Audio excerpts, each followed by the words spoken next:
Salutations, and welcome to the Manabar Video Game Podcast, Episode 9, on June 20th, 2019. I'm Andy Rhodes. I'm joined here with Matt Samarco. Hey, how you doing? Very excited Matt Samarco. And Dan Party. Hello. A very solemn Daniel Party. No. We can put that on our patch notes that we added the dates to our podcast now. We're saying the date now, because This is going to have that's to be what we're all studied. about. 100 years from now, people are going to want to know. I think we just need a Where carbon did this date begin? ourselves. It's like the beginning of Bill and Ted. We're going to change the world, but no one knows yet. Oh, they're doing a new one of those. Maybe. What do you mean, maybe? It's like... I mean, they've been doing a new one of those in quotes for the last dozen years. Oh, that's... As an avid Bill and Ted fan. Is it in production hell? Yeah, basically. Oh, I thought that was a pretty done deal. I mean, it seems like it's been more so an actual thing in the recent year or two, because anytime Keanu's asked about it, he's like, yeah, we're trying to do it. But, Keanu's like a hot commodity now, too. yeah. So, and I'm sure friggin' Alex Winter would love to. You know, he's majoring in big movies and video games now. He has too much going on. True. How's everybody doing this week? I'm doing good. I'm just Ducky. We're doing good and Ducky. I feel like That's it. Optimus Prime How about you? transformed into a truck and ran over me several hundred times. Should probably get that checked out. But Is that a I'm good thing or a bad thing? No, it's bad. That's Okay. a bad thing. I've been All right, very we're on the sick. right track. Very sick the past couple days, but this podcast means more to me than my own health. So Yeah, me too. we're doing it. I mean, your health, not my health. To be clear, Thank you for I clarifying. take my Matt. health very seriously. I also want to apologize to the populace for chewing gum for the first 15 minutes of last week's podcast. He felt very bad about It's it. very, very rookie me. I really did, because I'm always really upset He is. whenever It's something awful. technically goes wrong with the podcast, since I'm the one taking care of all that. And to know that it was me who self-destructed. He the yells at me when I podcast. tap, so I had to yell at him when he chewed gum.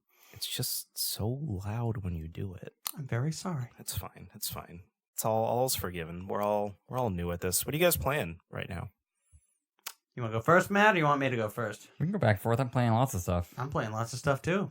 The thing I'm playing most recently Oh God. is Bubsy Paws on Fire. Oh, God. New What is Bubsy 2019. All right, Dan, we're moving on to you. that? Okay. I How's actually... how's Bubsy, Matt? Bubsy's not a very good game. Still. It didn't look fair. It looked like Mario Run, but on a console. Yeah, it's Mario Chase, but not charming and No. much worse. Not Mario Chase.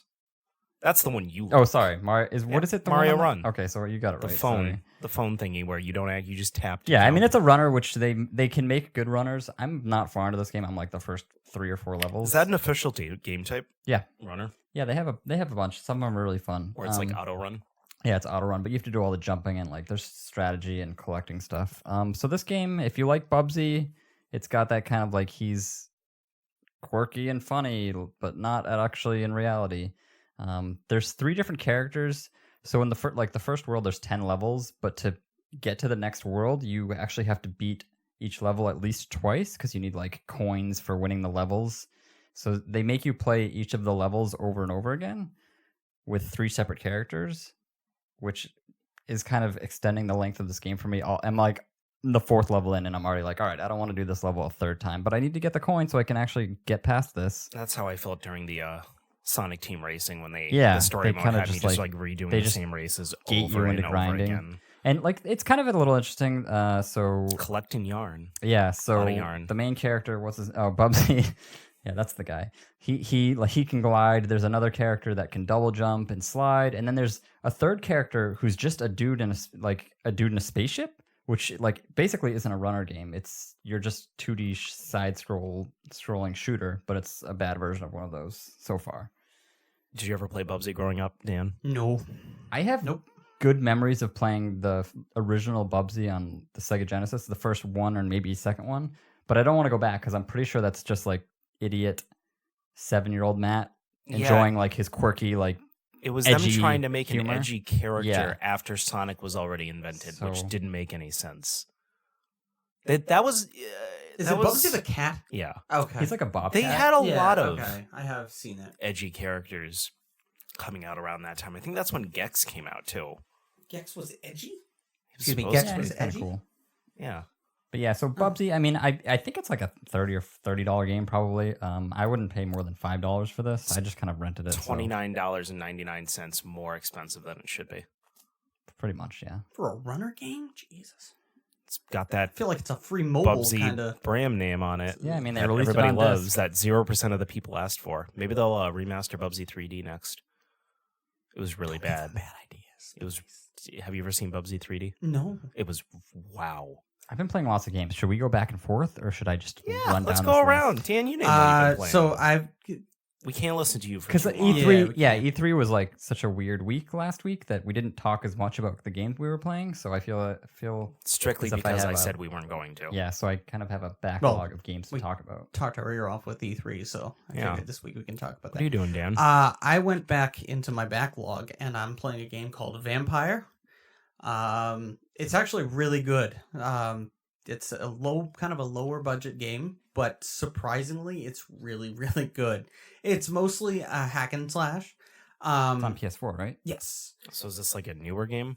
Yeah, Yeah. 'cause came when out you last say year. backlog, and it's just called Vampire. I'm like, was that the first? They just actually were the first ones to get the name Vampire. No, It was it's like from Vamp like 1989. PYR Oh. with the like Oh. Ken from The Office was like one of the Because everybody knows who Ken is. Yeah, well, I'm talking about Ken was the one that randomly. These are like two games that he played that were like out of the. We know blue. this guy Ken. He doesn't play a lot of video games, so And I'm he- surprised that he would know Yeah, exactly. this. He played this in Friday the 13th, and it was like you'd think people that don't play a lot of the games would play like a Call of Duty or something really popular, Madden. but no, it was very obscure. Anyway, but the game is really unique because the hack and slash is kind of a little bit clunky. But what's interesting and fun about this game is so you're a vampire. You don't know how you became a vampire, and Or the immediately why. it starts you out. No spoilers, but you end up feasting on your sister, and you awake kind of like from your out of control like thing. Go, holy crap! You know, he just murdered my sister, and all of a sudden there's vampire hunters immediately after you. Then you start to remember like kind of who your character is, and he's actually a doctor that works for a hospital in London. And you get to the hospital, and you actually start to run the hospital in London. And a lot of people, It's just a hospital sim. yeah, but it's kind of neat. You're a vampire running a hospital, and you can play either the Free good blood. guy. Yeah, are there blood banks there that you can? No. Anyway, but you. Oh, can that's either- like a wasted opportunity. Yeah. I feel like that's like a perfect cover. Like, oh, I'm a vampire at night, Well, at night, but you during the can. day, I You like probably can, but work in a hospital at the blood I'm bank, trying to- siphoning the fuel. I'm trying to play as a good vampire. I don't know if there's such a thing, but anyway, you can play. You have choices, and depending on how everyone's health is from each town, depends on like basically if your town's sickly and not doing well, there's going to be more enemies, and people are going to be more prone to being attacked and sick, and disease is going to be spread. But it's also neat too because there's so much dialogue in this game. So you'll talk to each person, and they'll give you a hint, and their social connection is connected with another person. And if you go back and talk to them, and they'll be like, "Oh yeah, this guy's kind of a dick," and this guy says, like, he's not a good person. Why he played you for a fool? You should go back to him and talk to him. Like, he stole this or whatever. And then you go back and talk to that person. They'll be like, no, this person's. I have evidence. And it's kind of like a detective game as well Yeah, as like so a are hack you and like slash. Sounds killing like stuff? Divinity. Because I'm just picturing. bit. No. I'm just picturing a hospital sim where he just makes funny vampire puns every once in a No, while about how no, much it is very he wants serious blood. and it's very dark. Like I said, the music is dark. The Oh, like I said, minus 1 point in my book for no puns. That's like a must. in his head, I'm sure there's puns. I'm only like 3 hours into the game. Either way, it's really interesting. There's a lot of detective stuff. There's like I said, every time and it's a really interesting way. You know how in every game there's lore. You'll find a piece of paper on the ground or whatever. This one, actually, every time you find a piece of lore, it unlocks a hint in somebody's dialogue. Like, oh, this person is crazy. At one point, I found out that this guy was like one patient was nuts, and he was, I guess, she was suffering from some sort of disease where it makes you feel like your skin is drying up, but you're really not. And she believes that Ooh. she was a vampire, but you know she's not. So do you have like dialogue choices, or Yeah, so it's all, that's and cool. then dialogue choices open up even more the more you talk to other people and the more lore you find. But typically lore in games, you find it and you're like, oh, that's great. It's just some note from, That's you cool. know. So like the more you So look the more around, you actually more find it, the options you more it have. unlocks, you know, it'll say, dialogue unlocked with this person. Hmm. And then a lot of people are like, hey, and the hospital is also in an area that's really bad. So they'll be like, oh, we're running out of supplies. We need you to go out, and that's where your vampire hunting, you know, comes in. You fight people, and that's where you can make decisions. Like you can feast on someone for kind of like BioShock, where you can feast on people, and you're going to get a ton of experience. But you're also when you're harvesting or saving exactly. the little sisters. So that you can do that with anyone, but also the higher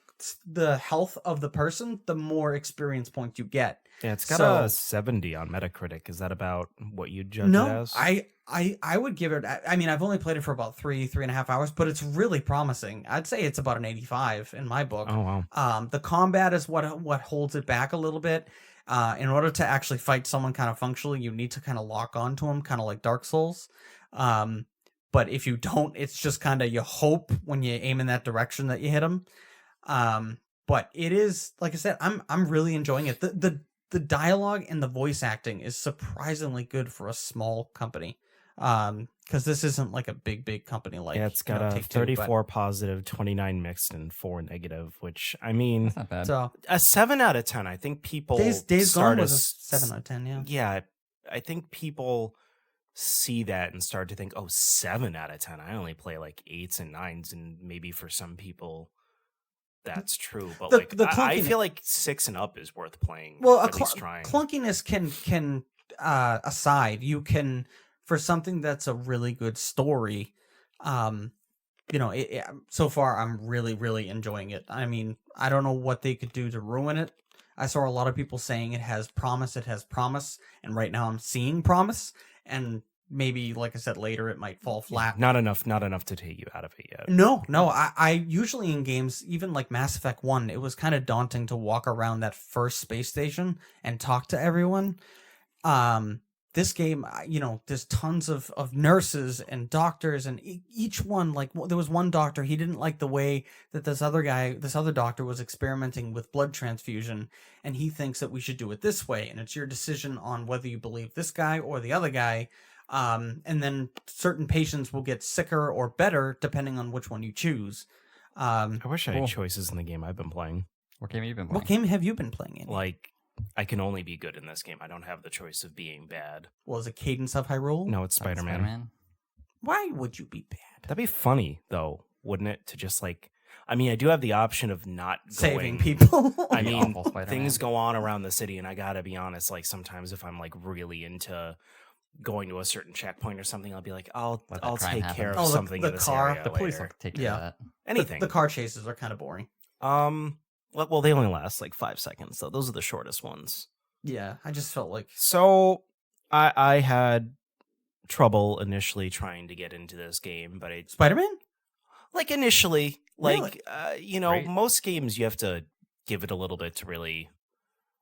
I like initially I'm like, all right, you know, it's kind of a beat 'em up. I'm getting sort of into it, but now I'm like full force. I can't put it down. I like the way they did the suit progression, where it was like, oh, I only need like just this one little extra thing to unlock the next suit, and then it was just addicting to get all that stuff to unlock the next suit. So what I ended up doing, because I like games like this, like Assassin's Creed, like basically any Ubisoft game where there's stuff around the map you can collect and unlock, but also the main story. So early on, I'm like, oh, I'll ignore the main story, and I want to go do all the unlockables, because you can take pictures and you can unlock backpacks, and I got all of them. You got all the backpacks. Wow. Oh, yeah, like instantly. I mean, they tell you where all of them are. All you need to do is get all the radio towers, and it'll tell you where everything is. So then I'm like, all right, got all the collectibles. Now I'm going to just do the story. Crap, they gave me one more collectible. All right, I'll go around doing all those.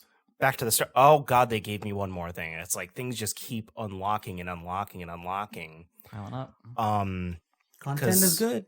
You can do collecting the backpacks, which each backpack gives you this nice little trinket that tells you a little more about like past stories in the Spider-Man universe. They really They did a nailed- great job with They it. nailed this game. This game is for Spider-Man fans, and if you're not a Spider-Man fan, you're definitely going to be one by the end of it. Yeah, I just So like flying I'm- around. Only one flaw with that game. They should have added for the noir Spider-Man Nicolas Cage's voice. wow. No, kidding. It's not a flaw. I mean, I don't want to spoil too much of the story, but I just got to a pretty big bombshell in the middle of it. Right before we started doing this podcast, I'm not going to talk about it because I don't want to spoil too much of the story. But I do like that in the movies, Mary Jane and Harry didn't really do anything. / Harry was kind of a dick. In this game, it's like they're all Spider-Man. They're all trying to save the city in their own way. MJ is doing it through the journalism. Harry's doing it by trying to fix ecological things around the city, and Spider-Man's obviously doing it as Spider-Man. So I thought that was a really cool thing. The web swinging is flawless. Yes, like it's fantastic. I just unlocked fast traveling, and I'm not even using it. No, you don't even need to. Because it's so easy to swing around the city and land exactly where sometimes it can get a little finicky. Like if I'm on this corner of the building and something's like right around the corner of the building, it won't let me like walk around it. I have to kind of awkwardly swing around it or little things like that. Really the only issue I've had so far is sometimes the combat can be a little wonky. Like Really, I like that. I'm sorry, when there's this big 400-pound guy and he's moving as fast as a nimble guy, like, I'll already dodge something, but then because he was mid-punch, he'll turn around and still punch me. Yeah, little things like that. But honestly, it's a minor inconvenience. And also, the more you unlock with the suit, the better equipped you are to kind of handle the enemies anyways. So it's not that bad. I've more or less gotten the hang of it. It's just sometimes that can be a little wonky. Or there was like one boss battle where like even when I was hitting circle to dodge, it wasn't dodging. And I'm like, all right. That can be a little annoying. Everything else about the game is amazing. No pun intended. Pun intended. Never mind. Pun intended. All right. So I'm really loving Spider-Man. So I have a question about that. Because there's a bunch of different skills in that game, and I actually played it the week it came out. And there was one skill called the Web Blossom that you get really early on that was super overpowered, and it made it so I didn't want to try any other skills. And I know they did some. Which one was that? You like spin up and just shoot a. Yes. shoot a That's all I spray did. I never everywhere. upgraded anything else. Yep. Oh, I haven't gotten that one yet. Yep. That's all I did. I thought you got it pretty early on, but maybe it's just random. But I do know that they patched it later so that it wasn't as overpowering. So I'm wondering if that kind of incentivized Or people maybe to use different. I got to items. be honest. There's a lot of things I've unlocked, but I'm just so used to doing the combat the way I've been doing Yeah, it that that's I the what really. I thing. did. I never changed. I never unlocked. That's my maybe one complaint would be they didn't really encourage you to use other things because there was so many different skills that A I lot never of button used. combos you Yeah, had to remember. It's like I can never. just- I stick with what works. in that game. I've Button been mash and win. mostly using a lot of the trinkets, like the specific web shot that's like really big. It can connect them to the wall, or the little spiders that shoot. I love swinging people and throwing it into people, and also taking people's guns. That was like my big thing. Oh, especially taking later. people's guns Oh and my shields god, is it's key. huge. That is a key. game changer because the rocket launchers out of people's hands, because that would totally screw me up every time I had like a big like the multiplier combo thing going. What that I would started screw me up. doing was if I see someone with a rocket launcher, I immediately swing over to them because they don't shoot at close range at you, and I'll just beat them up. Beat them up, yeah. But the big shield guys though, you have to. Oh, I take love the jumping over shields. them and throwing them. Oh, Yeah. it's So yeah, the combat has gotten better as the game has gone on. I'm loving the story. I'm loving the characters. Everything about it is pretty great. So I'm looking forward to finishing it. I'm pretty far into the story at this point, so I should have it finished probably within the next couple days. Sweet. What else have you been playing, Matt? So I went through and finished and started and finished Devil May Cry 5, which is one of the games I had wanted to play for a little while. I haven't played a lot of the Devil May Cries. I just kind of dipped in here and there. This one was This is a continuation of the original series. yeah. right? So I had played the reboot that came out a couple years ago, and then they decided to just randomly continue the original. But aren't they doing a sequel to that reboot as well? I heard don't know. something about that. That but one's I know just it's called- I think it did well. It's just called DMC. Yeah, a lot of DMC. people didn't like it because I guess they didn't like the main character. I actually beat. That's the only Devil May Cry I've played and up until beaten. this point, it might be the only one I beat. But yeah, this new one was pretty fun too. It's interesting. It's just like Bubsy. You get 3 different characters to play from. Everything's like Bubsy. Yeah, exactly. So it's basically just a very stylish, fun action game. So the first half of it, you're playing in like cities and kind of gothic church-like settings, which is kind of cool. And then the second half, you're basically playing in, I don't know, hell or the underworld, and it just kind of gets a lot more boring looking compared to the first half of the game, which is kind of disappointing because it's like, all right, how many? It's just a bunch of like red goop on the walls and things like that. But the characters they're all pretty unique, and you kind of switch off between levels. So you'll start with Nero, and then you'll switch to Dante, and then there's another guy called V. So Dante was a lot of fun, the main character. So he has all these different types of weapons that he can use, and it gets kind of goofy in a fun, cool way. So at one point, you actually get a motorcycle as a weapon. So you have like a sword, you have a shotgun, your double pistols like in the original games, and then you actually have a motorcycle. So you're just like driving a motorcycle on the streets and then just picking it up and splitting it in half and hitting people with it. Oh, I was watching you do that. Yeah, it's intense. That and then sounds there's ridiculous. so there's this weird guy V, and you actually don't have a sword or anything like that when you're using him. He just calls upon a bat to shoot, and then he calls upon like a tiger to do what are the equivalent of the physical attacks. So he's just like standing there, and you're just basically attacking with these animals that are next to you, which is kind of interesting. You kind of end up feeling like a Pokemon trainer. And it's he's interesting. He feels like this kind of gothic teenager almost. So you have a bar that you can use to use a super move, and to refill it, you can actually press a button, and you'll take out a poetry book and just start reading this like gothic old school poetry like in the middle of a fight, which is you bore them to death. Yeah, it's so out of place but also awesome at the same time. But yeah, it was a lot of fun. I would recommend Devil May Cry 5. Dan, now that you're done yawning into the microphone, what else have you been playing? Was Devil May Cry 5 that boring to you? No, it was not boring. I'm trying to wipe out a little of my backlog, so I started playing Dishonored, the definitive edition, because I never beat it. I got pretty far in it. There was nothing that came out in June that you bought, like any new games?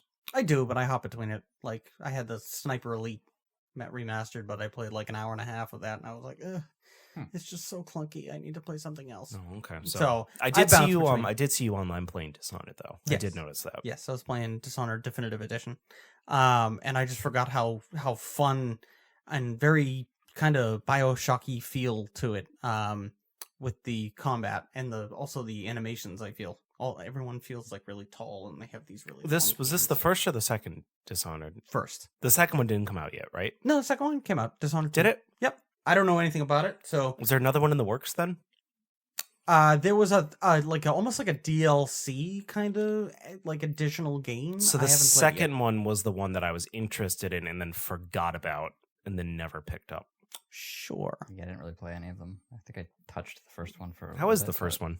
It's really good. It especially the definitive edition. I just remember playing it on not 360, the PS3, and it was a little blurry, and the game is kind of like dark, and it's very like stealthy. But literally picture like a BioShock combat style, with just like a London setting. So you have a knife in one hand, and you have a crossbow in the other. So, and then you also have like magical abilities, kind of like, again, like what were they called in BioShock? Plasmids. Plasmids. You have plasmid. One of them can turn, you can turn like in, almost like a invisible, or you can almost like Nightcrawler. You can zip to quick like spots, like basically, not hover. Teleport, exactly, that's the word. To quick spots. So if you need to get out of combat really quickly, I think one of them you can turn into. I didn't play too long of it. I think it was like an hour or two. So I don't have all the abilities, but yeah. And then I think there was another one where you can actually like turn yourself into like a fish and like go in the water and sneak into like pipes and stuff. So what made you go after Dishonored and what was the other game we were talking about earlier? Vampire. What made you go to those two in your specific backlog as opposed to the other games? Just flavor of the week, just what you were feeling at the time, or just because I was looking. I played Vampire before for a little bit, and I did enjoy the story, and I just wanted to continue. I was like, something distracted me from this game. So obviously it wasn't bad. It wasn't like I put this down, I'm done. Which I've kind of done that with Just Cause 4 and what was the other game I was playing? Sniper Elite, where I just kind of dropped it after a little while. I was like, I just can't. I'm not interested.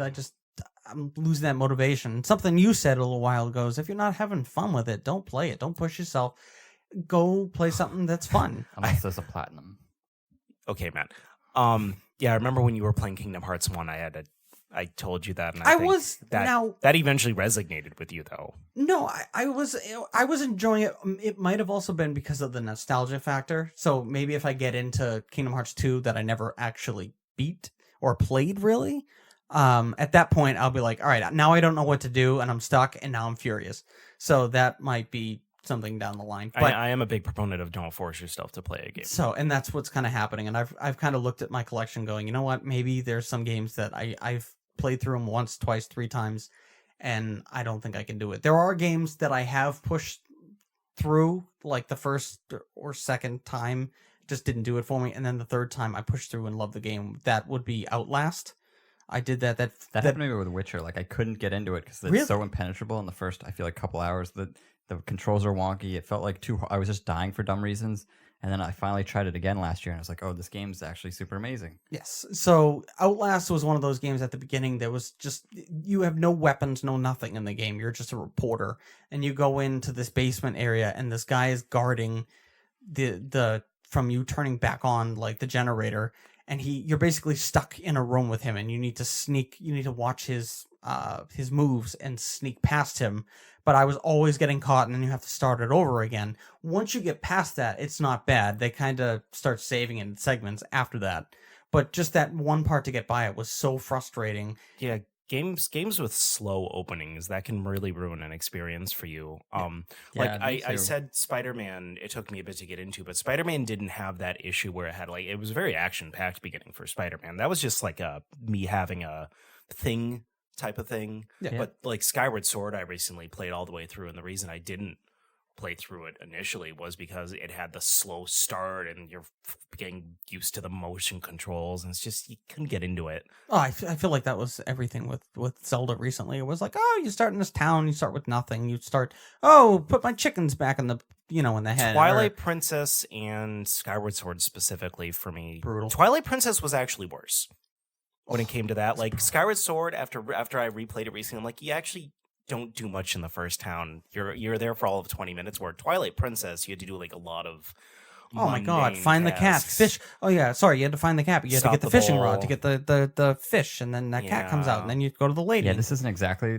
that point, but I feel like if you have a new game, you should be controlling the character within 90 seconds of starting it up. Because I feel like there's so many games where you just, I don't have any good examples now, but you just start it up and it's like this 15-minute opening scene, and it's okay, I want to get into this game, I want to start, and then you can just play the story afterwards. Just throw it in, sprinkle it in, or at least let me play a little and get invested before you're going 10 minutes into this story I don't know anything about. I feel like Gears of War did that. I hate that when they try and be cinematic, and Red Dead Redemption did that when you were in a town where they basically changed the controls when you were in that small camp. Oh, like you couldn't and run you through couldn't it. run, or you couldn't, like, it's just so real like it's fast. holding you back. And I remember Gears Any of game that has an ability for me to go faster than I am but won't let me can just fuck It's, right off. it's so fun. And I understand The Witcher does it, but they do it in a way when you're inside in a building that they slow it down because your character would move like ridiculously fast. So they do it in a good way that doesn't feel like it impedes on your movement. It makes it a little bit more accurate.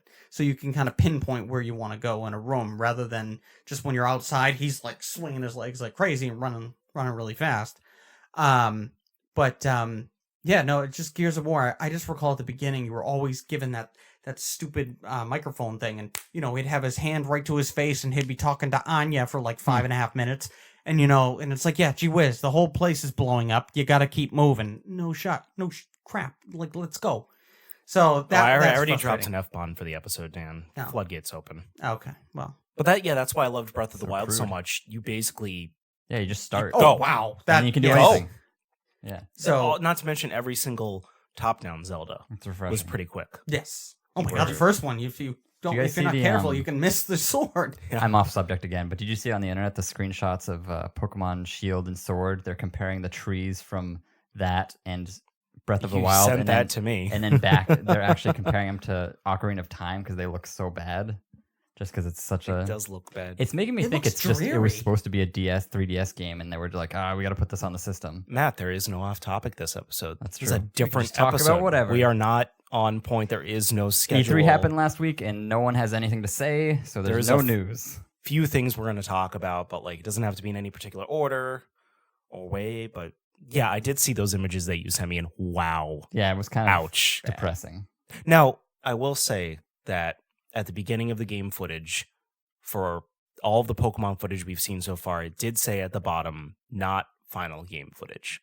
So there is that hope that maybe they just haven't finished doing the polishing. Because I know, so when you're working in like one of those 3D programs and you're making stuff, like if I've worked on 3D models and stuff like that, when I'm making something and I render it really quick just to see what it looks like, I usually do like a really bad render, or it doesn't always look like what I want it to look like. It's when you're doing that final render that it'll look perfect. So they might have just been doing that just to test out the game and show it to people. But it's not like it's coming out in a few years. It's I don't coming think it's out going to be that big of a November. difference, if it is a difference. Oh, I doubt it. I've been saying it looks like an up-res 3DS game. Yeah, I'm just that's why it was so disappointing. I thought this was going to be this nice open world. I mean, it is kind of open world. It is technically like a bigger environment, and we still have a lot to learn from it. But it wasn't. It didn't feel. I wanted it to play like Breath of the Wild, but with Pokemon running around, Which is what the creator of Pokemon said he was trying to do with it. Yeah, And it just doesn't feel like that. I also feel like with such a huge open world like that, wouldn't it be nice with the Zelda feel when you saw an enemy, there was no your guy pulled out a sword and you're in a fight.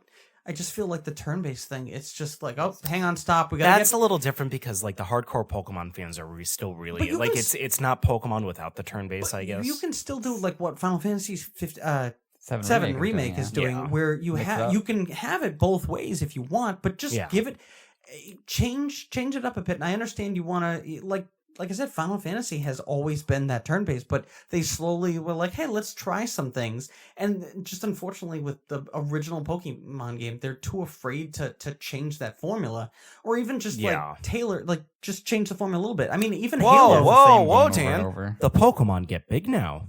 Oh, I know. That's the corniest. Oh my god. No, I was never like if I was always of the proponent, kind of like with Final Fantasy VII. If they change the battle system, okay, I'll adapt. If they don't, oh well. There was other things that I wanted Pokemon to change. The battle system wasn't like the big thing for me. It was more like the open world stuff, and I just wanted more with that they could have done. See, I just get so frustrated when you're walking around and then you have to stop.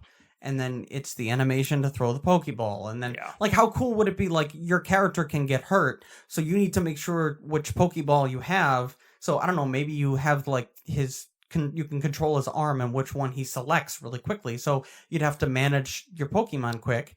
And then really deep into it. Yeah, I mean, but that's what I want. I want it like a Breath of the Wild. I do like that they kept it to where you can see the Pokemon on screen, kind of like what they did with Let's Go Pikachu and Eevee. It's not just random encounters. Like if I want to searching for a specific Pokemon, I can actually see them. It's just a time saver. Yeah, absolutely. I like that they kept that. Yeah, that is a smart idea. I didn't buy Let's Go Pikachu or Eevee, but I do know from the demo I played that was like the one really huge change where I'm like, oh, I hope they keep that, like kind of like the Pokemon Go mentality. Going back to Zelda, though, a game I've been playing a little recently that I bought was Cadence of Hyrule. I haven't played Zelda too much of it, but yeah, there's definitely. I have never played the developers' other games, but there definitely is a learning curve to this game. It's a very neat, different. Like I didn't know it was a rhythm game. Yeah, Dance of the Necromancer originally. Or something. Yeah, Dance of the Necromancer was their other game. Rhythm game.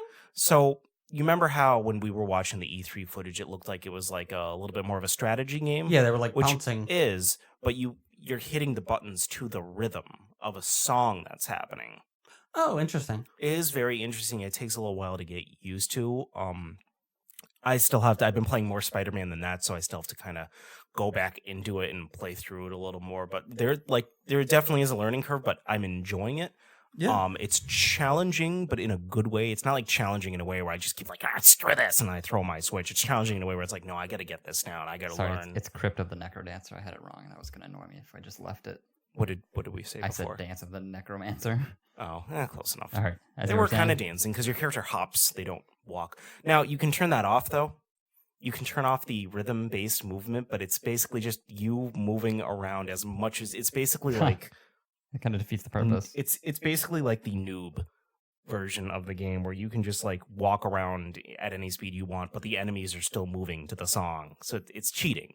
It's cheating. So how are those songs? Is it like versions of songs we know It's from the Zelda? versions of the Zelda cool. songs. That's really cool. What's that? They good? Oh yeah. Oh Nice. yeah. And there's temples and everything like that too. So Real temples? not Not Breath of the Wild temples? I haven't gotten to one yet, but no, it's not Breath of the Wild. Like there's a water temple. I know that from the Zelda Discord I've been talking on. So that's really I'm really excited to dig more into that. That's going to be kind of my like on my way to bed game going forward. Nice. Unfortunately, I did something that got in the way of that, and I bought Final Fantasy VII for the 4th time for the Switch. Well, So that's important.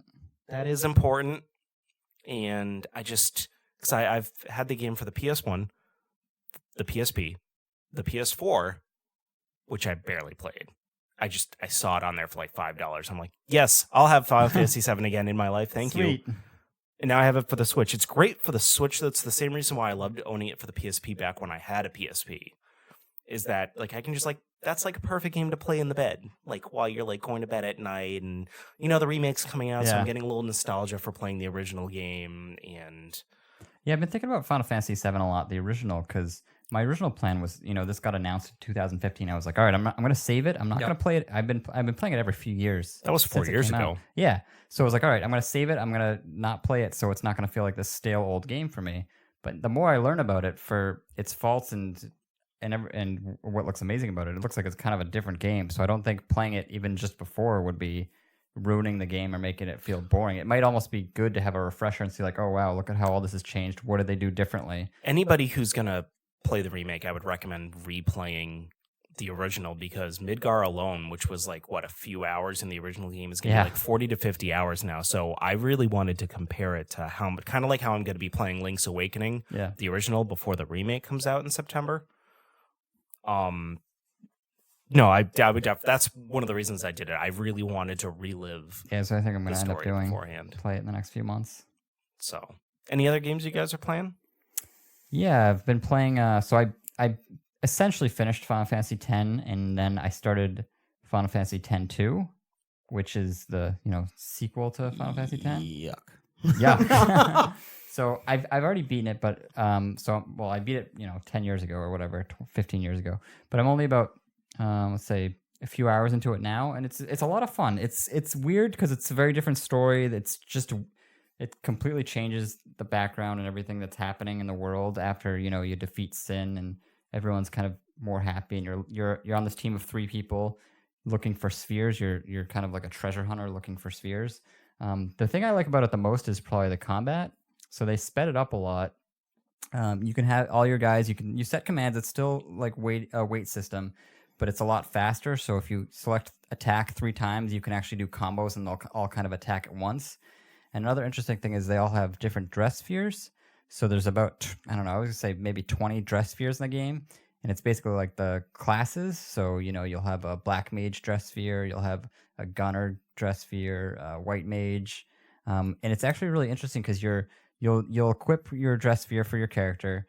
And then you can actually decide what spell or skill you want to learn next. So if you're, the white mage, you can say, all right, I want to learn Cura, or I want to learn Revive, or I want to learn, Izuna, which is, heal status effects. So there's a lot of Obviously. Yes. So there's a lot of different choices, which is kind of fun, but it's also, it's almost too many choices because you can actually switch between the dress spheres in a fight. But I kind of feel like I want to just stick with, the black mage so I can get the strongest spells instead of having, 5 different dress spheres leveled up to the lowest level. I want to just kind of max out one so I can actually be strong and powerful. So it kind of makes you decide if you want to, have a more powerful guy but more boring, or just grind a lot so you can level up all of them and get their different skills for every different one, because you're not really leveling up. You are leveling up the character, but it seems like it's more important just to level up the dress spheres by character. Yeah.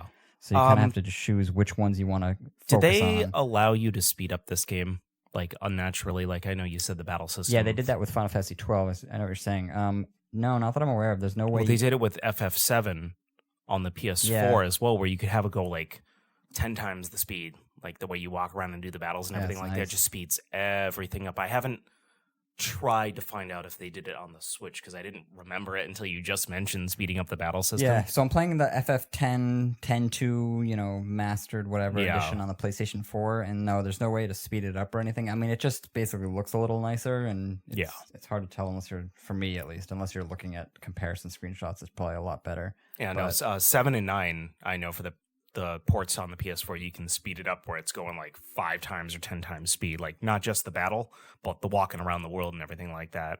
So it speeds up all the dumb stuff. Speeds up. They did when I played 12 recently. They had that, and it's really nice, especially when you're grinding because it takes so much less time because you're just running and just wiping out guys in a quarter of the speed, so you feel like you're getting a lot more done. But yeah, I'm enjoying it. Again, I mean the story's a little weird.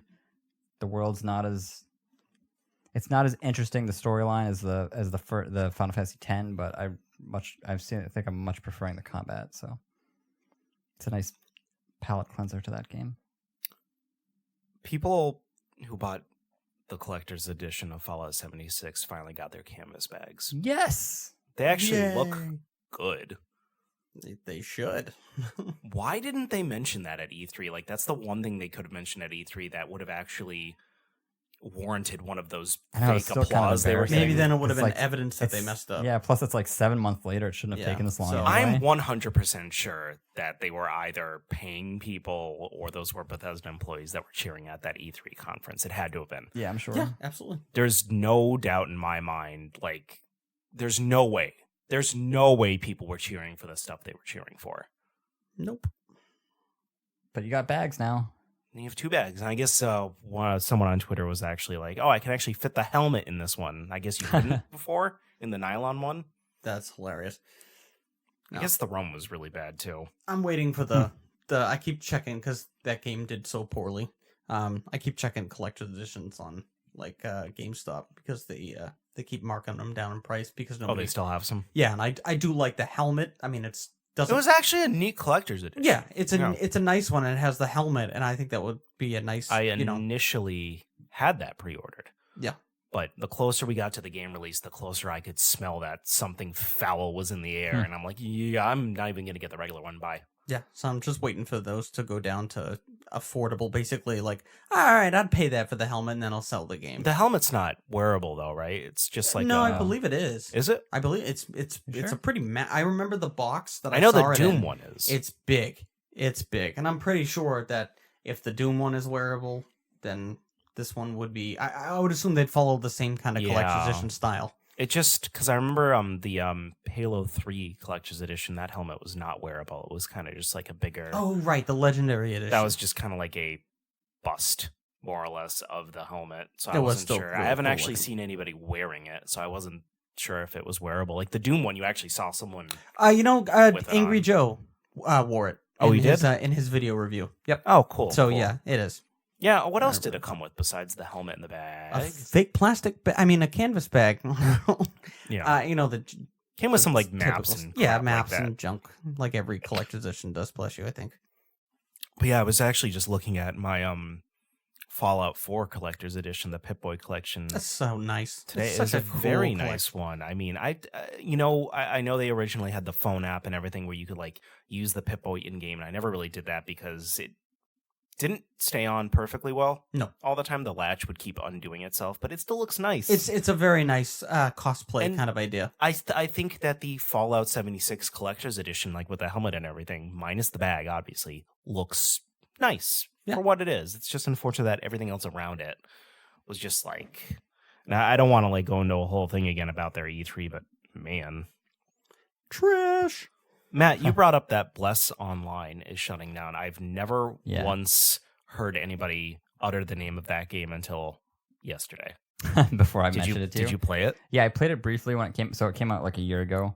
I follow. I'm on. It was like July, I Yeah. think. So I'm subscribed to like some MMO news emails and on YouTube and on Reddit because I've been searching ever since World of Warcraft. I've been searching for that next hit of the next good MMO. So every time one's coming out, I'm like, you know what? It'd be awesome to get in on the ground floor. That's another thing I like is getting in on the ground floor when like everyone's level 1 and you can all do the crazy stuff first. Get like, oh, I'm the first one to do this dungeon and stuff like that, right with everyone else. But so this was kind of a hyped game that came out last year. And then when it came out, it was kind of garbage. Like everyone was like, "Oh my god, this game's actually awful." The trailers looked great, but it's garbage, and it just no one bought it. And then it kind of went like free to play, and then it went. They had to cancel it basically entirely because they announced today that the servers are going to shut down on September 9th. Yeah, so this seems to happen a lot with MMOs. Like, and this is the exact reason why I hate online-only games. Because if that's your favorite game, you will never be able to play it again. This has been happening specifically with MMOs. I can't even count how many of them I've seen. Yeah, and even some of the good ones, like WildStar was really fun, and that shut down, I think, last year. I've been seeing this since years before that. Since 2005, I've been seeing MMOs like every year. Yeah, a lot of them popped up right after It used to be WoW, because of WoW. WoW's not as popular as it used to be. I think now it's just like everybody's playing, have moved on to like the other like games for services games, like all of the battle royales and stuff like that. There's just not a good foothold to make an MMO. I wonder how long Dauntless is going to be around. I don't know. Dauntless seems like Dauntless seems like a good kind of it's more like niche market. Yeah, it's more like the Monsters Hunter. Yeah, style. But yeah, I think everyone's still kind of searching for the next big MMO that just will not come out. Well, people like The Division and Anthem. They're like MMO lights, I feel like. Yeah, those aren't really MMOs. I mean, they're kind of... That's what I meant, like the games. They're not MMORPGs. They're like MMO shooter like games. So everything looter shooters. Yeah, they're looter shooters. They're shooting, they're attacking and grouping up and doing, raids and things like that are more gun balanced and kind of quicker. But I mean, that's why, they're which I think is one of the strangest things to happen at E3 is they're releasing Phantasy Star Online 2 in, early next year, which that'll be interesting to see if that game does well. Because I know there's kind of a lot of people have a lot of memory and love for that game, but also it came out in 2012, so it might kind of be outdated the day it comes out. Yeah. We'll have to see. I've never played it. I don't speak Japanese. I've never really been huge into any MMOs or any of those types of games. Like I'll play Apex, but that's like if the servers for Apex ever shut down, it'd be like, oh well, like that's not. There's like no huge... story. No, it's just a shooter. Yeah. Like Mag. Oh God, Mag! I remember was that. Hilarious. That was like 100-person. I think it was. That was basically the original battle royale. Oh, absolutely! It was like 100 on 100. And it was just absolutely chaotic. It was a PS3 exclusive, so I wasn't able to try it out. I remember watching you play it, though. Yeah, it looked like crap, but it was still fun to actually just like run around and play. I was never big into any of the MMOs, really. Did you play World of Warcraft at all? I did a bit, but like... I was so obsessed for like 3 years. Yeah, I had a lot of friends who were obsessed with that game, and they would play it all the time, and I just had better things to do. Like, better games to play. Like... Halo. Yeah, oh yeah. Big I played Halo at that time. That was college, right? Yeah, I played 8 months of just Halo 3, and I WoW never came out in regretted 2004, I'm pretty sure. Yeah, I didn't get on. I played during the Burning Crusade days, and then I played again when Cataclysm came out. Yeah, it's just too hard to get into now because it's like they just try to rush you through the whole game, so it's not fun. It's not like you're doing missions. But that's a choice, though.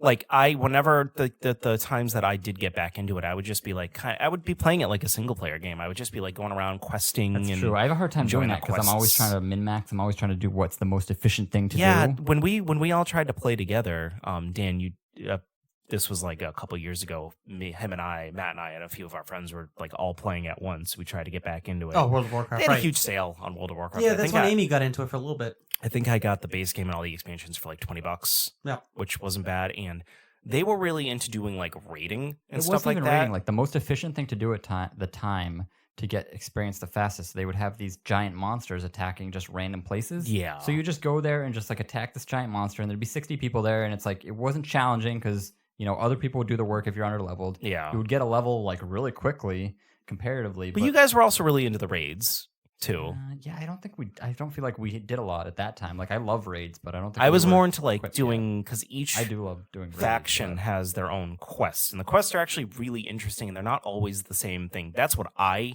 enjoy doing, and I feel like they could easily make an offline version of WoW where you could just I would play it. Do that.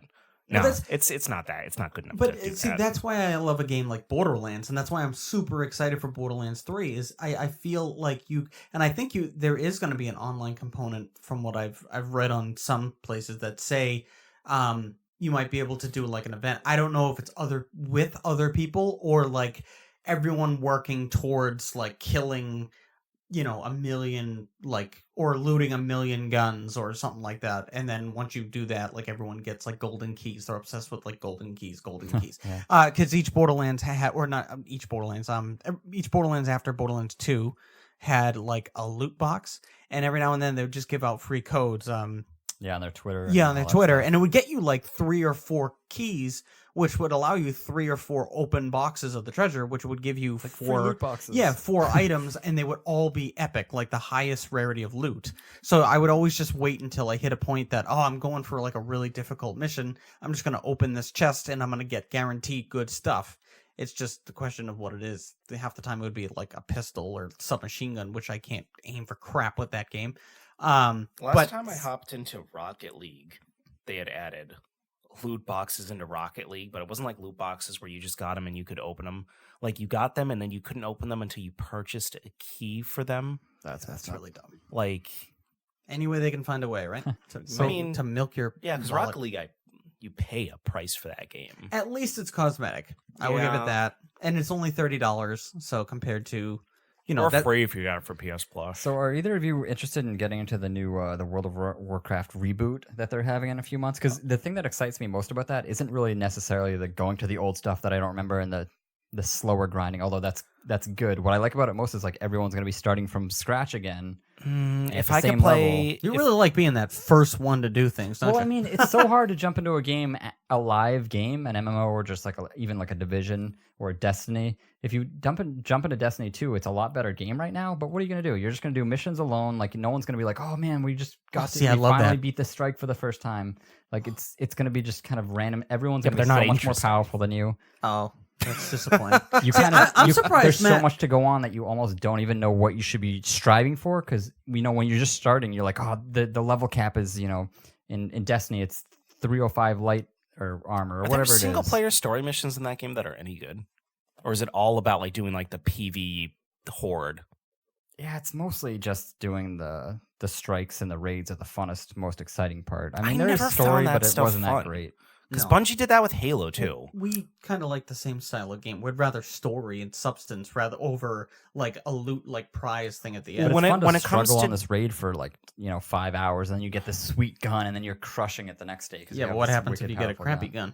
When it comes to multiplayer games, I'm much more into PvP. Oh, absolutely. I feel like there's more of a skill based, and like I feel like I'm accomplishing something out of it. Yeah, and wasn't Destiny PvP like? Didn't it connect to your like main campaign or something? So like if one person was higher, they had an advantage over you.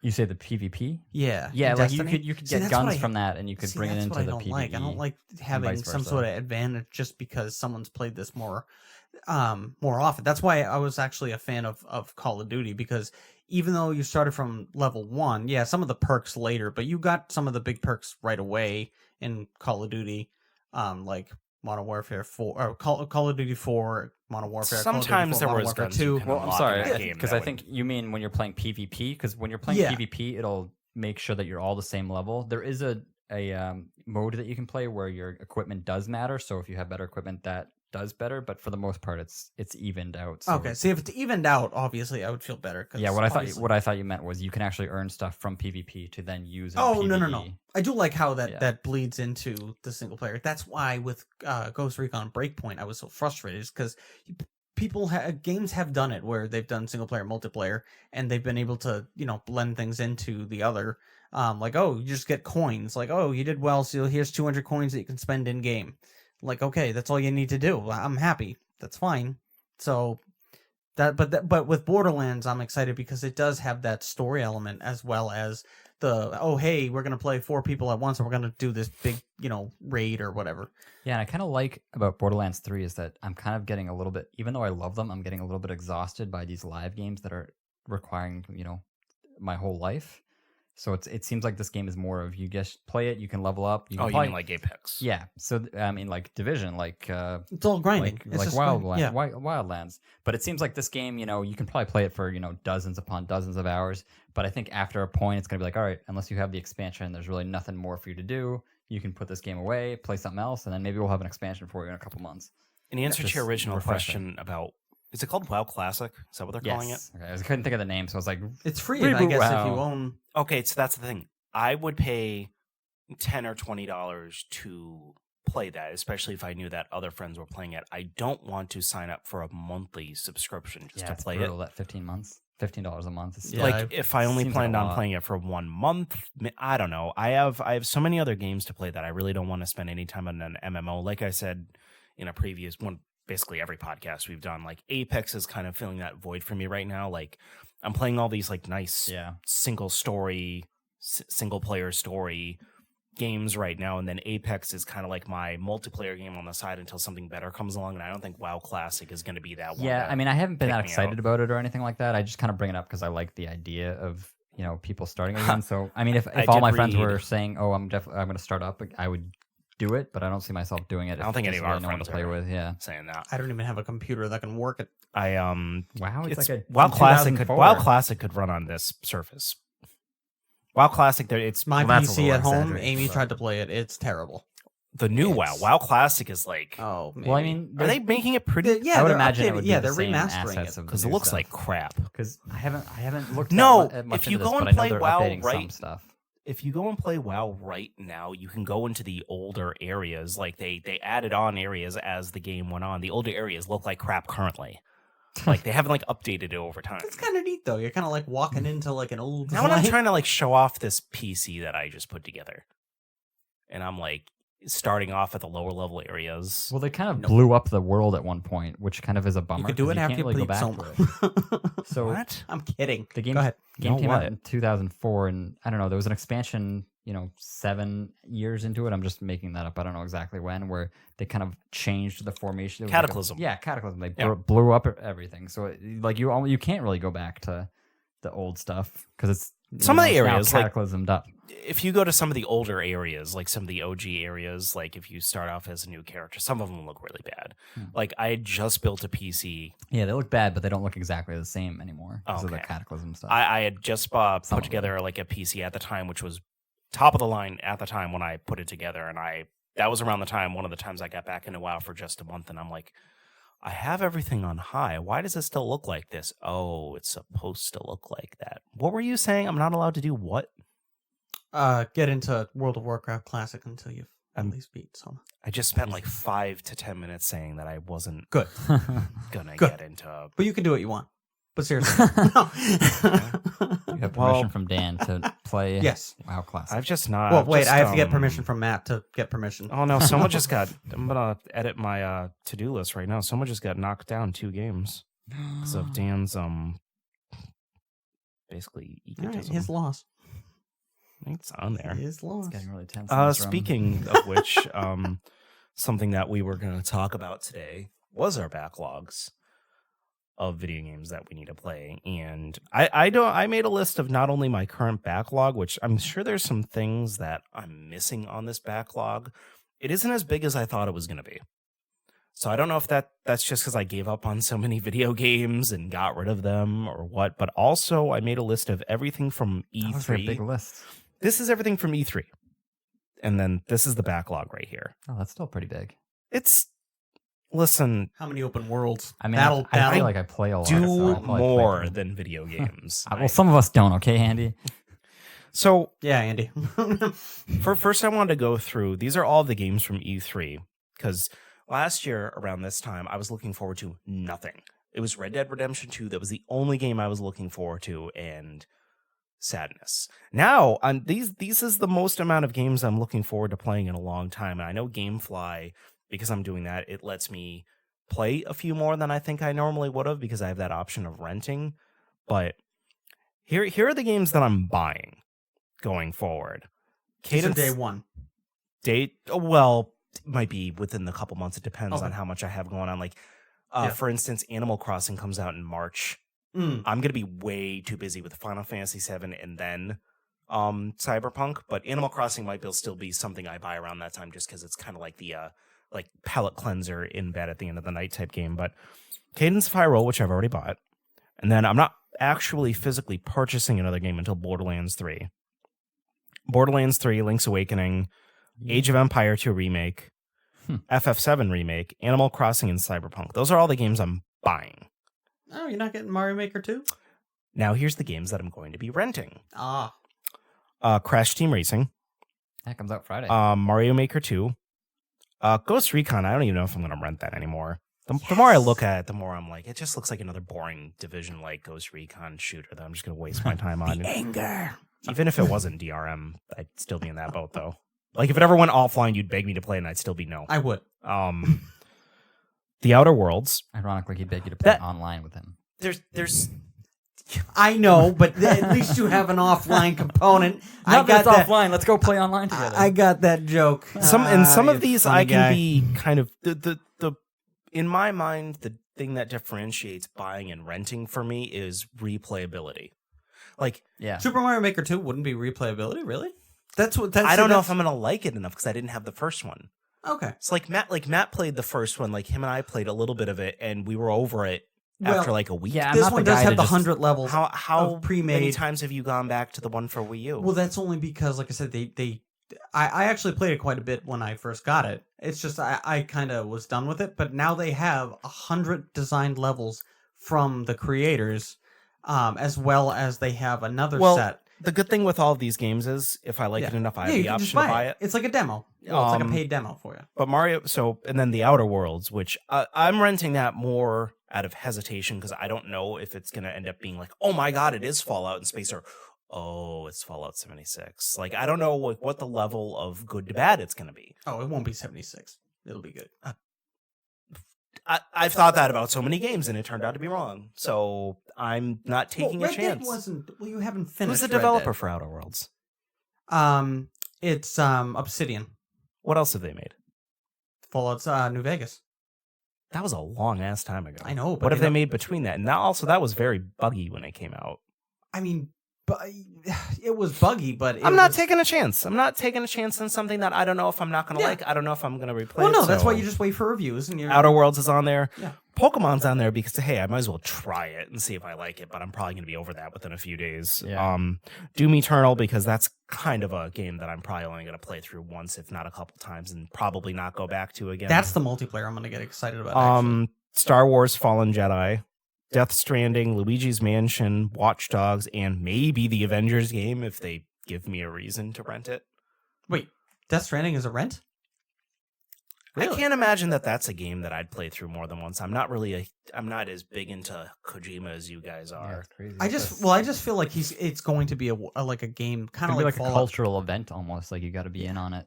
So everyone's like, "Did you see that crazy thing Kojima did?" So I feel like with that game, I also feel like that depends on how many games I'm also buying around that time. But for the gameplay, when he's walking around with like this giant silly size backpack, I feel like you're gonna set up camp and like almost like build your own camp type of thing in the game. I don't know. None of this is 100% the way it's gonna be. This is just how I'm feeling right now. Black Marvel Ultimate Alliance 3 Black Order isn't even on your rent? No. Really? It doesn't really look very good. And I mean, the last one I played for the 360 was just fine. It was just like a beat 'em up. Oh, okay. With Marvel I like characters. Dungeon crawlers. Yeah, I'm gonna like probably give that one a sucker for rent and try it out. But yeah, I'll play it online. Sure. Jerk. That hurt. Yeah, like that actually really hurt. It was like, oh, honestly, he got me. He got me really good. That's one of those games where it's like I like Marvel and I could try it, but it just looks like it's gonna be something I'm over after a couple hours. Kind of a waste of my time. Now Which one, the Avengers or the maybe both. But no, the Black Switch Order. one? Yeah. Now that's Switch only. Yeah, I think I asked that they last have an week exclusive. too. They have exclusive rights to the first one, but I also feel like, I also feel like that's a perfect game for the Switch. Like Diablo Eternal Edition, perfect for the Switch. Those type of games. But what I was going to ask you, and I'm getting more and more excited as more information comes out about this, is the Call of Duty Modern Warfare. Because I don't know if you saw, but this was specifically things that were shown at E3. So there's a few games on here that didn't make. That's why Death Stranding I had to add in later because it was like this came from a list from E3 announced games and stuff like that. So I forgot about Call of Duty. I forgot about Borderlands 3. Well, I added know in that later. You have always been well, I shouldn't say always. Recently have been stating that the Call of Duty campaigns are 7 to 8 hour bore fests, and they're Okay, they're here's nothing the for thing. you. Even the ones that people say are good, I just wasn't into. That's not why I was buying the games. That's all. No, I understand that, but I am willfully paying them $60 for a multiplayer game. and you get I have done that yeah. every single time, but I know I'm doing that. So, see, I actually have been buying them for the single player, and then I get the multiplayer out of it. That makes it last.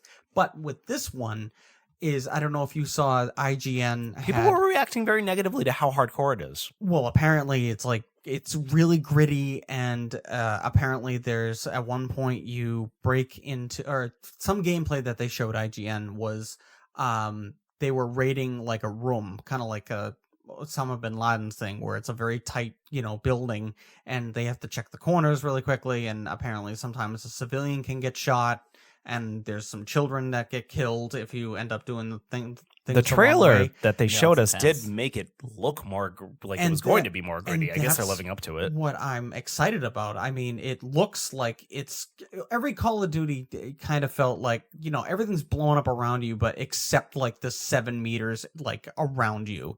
So you always felt kind of safe. And this one, and not only that, you also felt like they were you would take someone's hand and kind of go with it. Whereas I feel like this one is going to kind of let you loose, and if you make a bad decision, it's going to affect. Well, and that would push something. me to actually play the campaign. The reason I didn't play any of the campaigns for the Call of Duties is because I already knew what they were before I played them. They weren't offering me any real challenge. They weren't improving my life in any way. It's like, I'm a military guy. I'm going on military missions. Bang, bang, bad guys. All right, you're done. I just suffered through that Battlefield 4 one like 3 times just to make sure I got all of the the weapons and unlocked for stuff. the multiplayer. But Call of Duty, I was always just in it for the multiplayer. That's why I bought them. But I mean, yeah, if they're changing it up, I'd be willing to at least try it. Like I've tried the Call of Duty campaigns. They're very boring. They were always boring to me. No, some That's of what the it set was. pieces in the game really stuck out with me. Call of Duty 4. That's the one everybody talked about too, and I was just like, I was do not have fond memories of that campaign. The mission where you're the sniper. You're actually Captain. Was it Price? You're actually Captain Price is like a young person working with like his sniper teacher or whatever. And you go and pick off like the head of like the terrorist organization. You blow off his arm, and then the whole friggin' army comes after you. And When's Modern Warfare coming out? on my birthday, October 25th, along with Outer Worlds and Okay. Medieval. I Ouch. quit my job. I need more time to play all these See, games. that's the I'm nice with thing ya. about We should get paid to do GameFly. this. Yeah. That's the nice thing about GameFly is Send Call of us Duty money. would No. be definitely something that I would just rent, and then I'll find out if I at least enjoy it or not. And Because then this really is getting me excited about the multiplayer, because I feel like because you were really pissed when you found out that the other studio got shut down and it was Treyarch that was going to be doing. yeah, this, Treyarch is obsessed with their multiplayer and zombies. That's just all they do which every there's time. no zombies in this one even. Well, at the moment they'll find a way. Sorry, they're not zombies. They're no. Sorry, Days They're Gone. freakers. I do love you. I do love Days Gone. That was great. So- But anyway, but with this game, I'm pretty excited, especially when they said it's going to potentially be 10 on 10. I feel like the maps are going to be a bit bigger, obviously to compensate for the additional 3 players on each team, so additional 6. So I feel like this is going to be the perfect mix between a Battlefield map, which is absolutely massive, and a Call of Duty map, which is just way too tight. Like, you'd start and you're already seeing the enemy. It's like, all right, come on. Yeah. I feel like this might be that game that for me, that lasts that, extra, 5-6 months that I'll play it. Yeah, because the last it was so good. the last decent multiplayer I played for Call of Duty was Black Ops 3. And then like Battlefield 1 and World War II Call of Duty, yeah. both. It didn't. I think it was the level design of And those Matt- that really threw me off. Black Ops 4 is like the only Call of Duty multiplayer you ever played. You actually played that. Yeah, I played 1 or 2 of the older ones, but yeah, I did. I just kind of dabbled into them. Yeah, that was the one where they were doing the Battle Royale thing, and that was just Yeah, I had fun with fine. the battle royale, but the regular multiplayer just didn't do it for me anymore for some reason. I don't know. Yeah, I just so feel we'll- like it's the same as it's been every year for the Yeah. last 8 years. So- or so. Those are games coming out that I'm into now. There's some other ones that don't have release dates yet, like Last of Us 2 is eventually coming out. That's a buy for me Elden. automatically. Elden. It's the open world like Dark Souls game. Okay. Weird. They showed a Oh, is that the cinematic- one with the arm? Yeah. Okay. the cinematic trailer. Yeah, that might be neat. That looks. I mean, I need more than just a cinematic trailer. Now, for current games I'm playing, I'm probably just missing a lot of the stuff on this backlog because there's a lot of games that I own that aren't necessarily on my backlog, even though I haven't played them yet. Like, there's a lot of older PS2 games that I wouldn't really... They're not something I'm going to play anytime soon.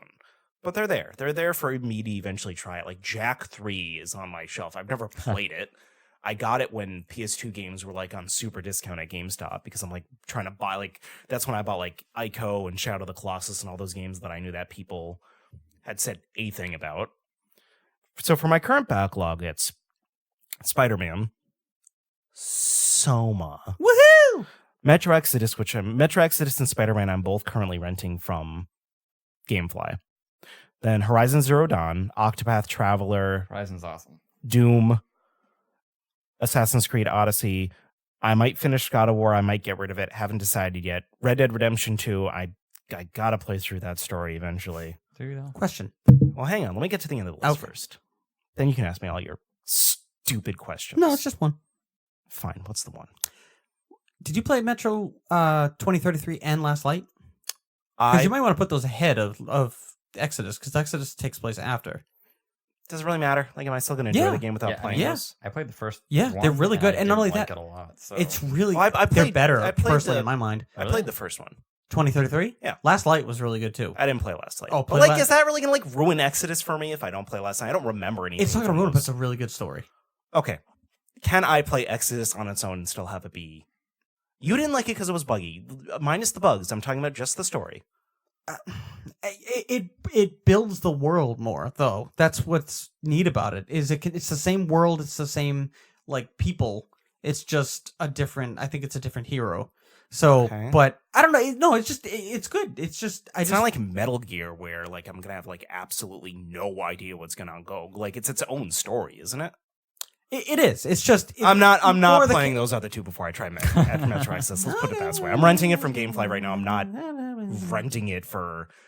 I'm not gonna. I don't have time to like shove the other two Metros. I played enough of 2033 to remember what was going on, and then I think I still have it for the PC. And then I never played Last Light. Okay, but I just wanted to try it out. No, I just figured It's if you own- wanted to potentially get into the series, Last Light was good. I'm just trying it. Just trying it out. So yeah, Red Dead 2, No Man's Sky, still want to get back into. Yes. XCOM 2, I want to finish, and then I have Final Fantasy 10 and 9, the remastered versions of both of those. I'm sure there's a lot of games I'm forgetting about, though, because there's a lot of those like PS Plus games I downloaded, like Bloodborne and stuff like that, but none of those are like really on a backlog, though. Like, they're not like... Games you're planning on actually play. Bloodborne, really? Like an immediate Oh. need. You know, like Doom, I really want to play because the next one's coming out. Yes. Odyssey, I really like, so I want to finish that. No Man's Sky, I'll play that's that with kind you. of just in there. That's what I meant to ask Matt.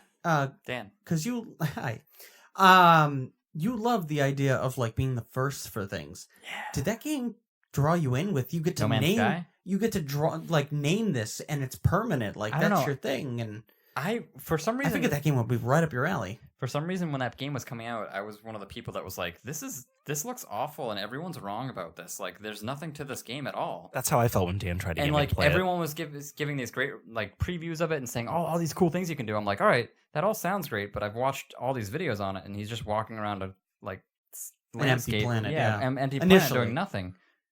Show me something exciting, and I'll be interested. But nothing. It's the same thing that happened with that pirate game, whatever. Oh, Sea of Thieves. Sea of Thieves. It's like, all right, it's got Yeah, I was the so building blocks, but it looks like an Dan alpha. originally wanted me to get No Man's Sky because he thought I would enjoy the aesthetic because it was very like bright kind of Cel-shaded cel-shaded 80s colors, but it just didn't look like anything was going on. But what the game has become is something a lot the different base than what building, started off. Like the developers really stayed with it up until now.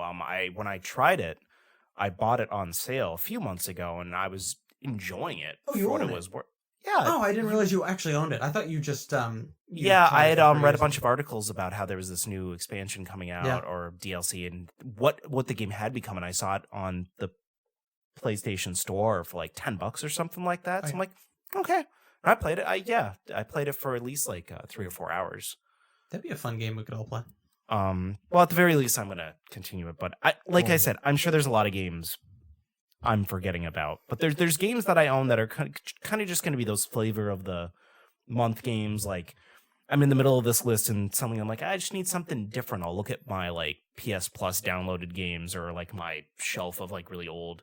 Because like there's the NES Classic. I technically haven't played 90% of those. There's the NES Classic. I haven't played 90% of those, but like those aren't necessarily Yeah, I wouldn't consider on those my backlog. backlogs. I would Yeah. consider it things that you're like, all right, I You'll want to see get it to these in pop the it, next yeah. 6 months. Now, what I didn't include on this backlog was I'm also intermittently playing the Zelda games. Well, yeah. All of That's them. kind of, yeah.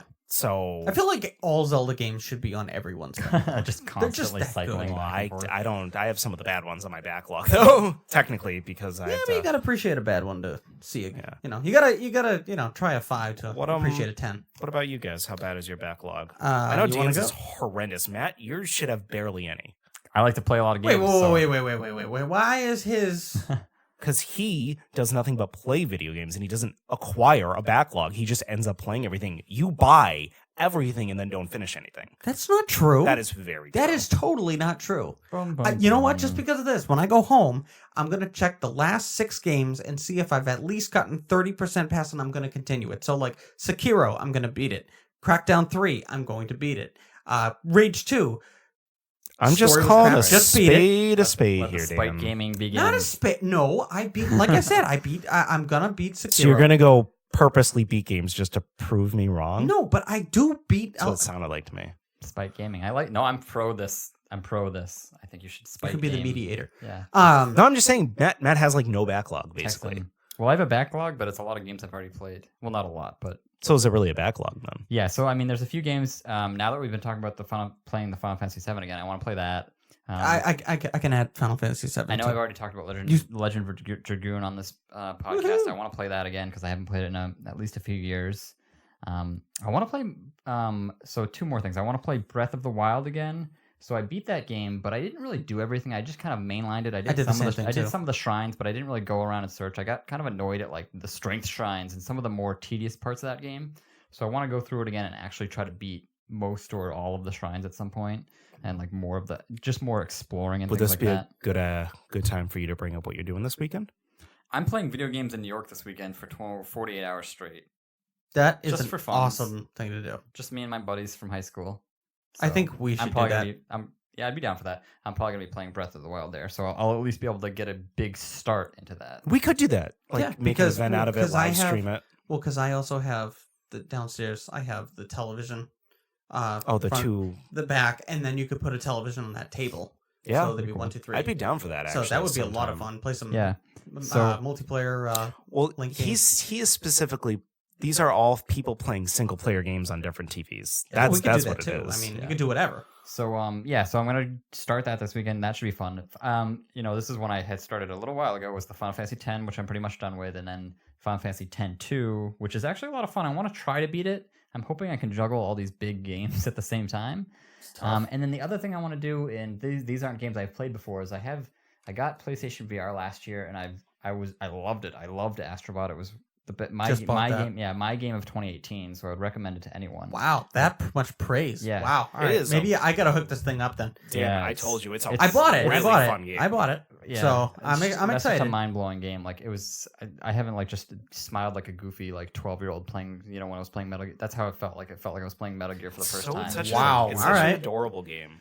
That's awesome. So on top of that, I played Moss was a good game, Tetris, but I haven't played anything really in a while. So I want to get into more of the VR games, like Beat Saber. I hear everyone likes. So I might try to get that. There's this. Did you Gotta hear buy about it? those It's like controllers though. it's kind of like you're a mob person. Blood and Truth. Yeah, that I was the guess- other one I want to get. Yeah, but it got like really good reviews, and people are saying like hands down, it's the best like story driven Yeah, so I like really wanna try that. VR game that's built around VR, not like Resident Evil where it was like, oh crap, VR, yay! Like they kind of threw it in, as well as kind of threw it in as a Resident Evil game. But Yeah, I'm really excited about yeah. the future of VR and the more games that are gonna come out. Because once it hits that threshold of where enough people have these headsets in their house next to their PlayStations, More people will more produce game games companies for will be it. like, all right, we'll put 20 million, 50. I don't know how much these games take to make. Whatever the AAA price is, let's make an awesome, amazing long VR game. It's only gonna get better. Yeah, and it's a whole new format, so it's all new. It's gonna be all new stuff they can do. None It's of the immersive, developers too. have been committed enough yet. And I can understand. I wonder if they also see, because when they make it for PSVR, they don't have to exclusively make it for PSVR, do they? No, they can put it across different headsets. I think PSVR is the kind of the hands down leader right now as far as people have more of those because so many people they had that crazy sale last year for Black Friday. It's already connected to a mainstream console. Yeah, exactly. Yep. So it's not a crazy buy-in. Like you don't have to buy the $600 headset. The next one is going to be wireless, and I want that one because I'm so sick and tired of having to hook this whole thing up, and then half the time you turn your head and you're getting like strangled by the cord. You're like, oh god darn it. That'll, I guess push me in a bit more of a direction to get one, but I'm still not really like. I feel like a multiplayer he's got one right now, so like no. I I got one too. That's why I'm. They don't have a ton of games, but there are a few games that are like really great. Really, the only one that I've seen or played. Skyrim VR. Like I bought Skyrim VR just because I want to try it.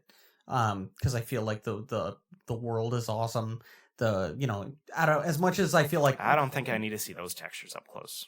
No, they're probably not that great, but Did you get Astrobot? I did. Oh, I did. I just got it, but I haven't played it because, well, first of all, I set up my whole friggin' thing, and it's just the other pain in the butt thing is, I guess it doesn't automatically switch from HDR, so you need to have a newer there's headset. 2 models. There's a new one. Yeah, so I have the older one. So you have to, in order to get HDR for your games, you need to keep removing it, and then it's just a pain in the butt. One, so I might have to wait until they do it. It's pretty cool that there's a wireless one coming out, though. It is, but is that official or is it just like what you're hearing? Because I don't remember hearing that. They haven't officially announced, but they've done a like patent thing, kind of like how the PlayStation was backwards compatible.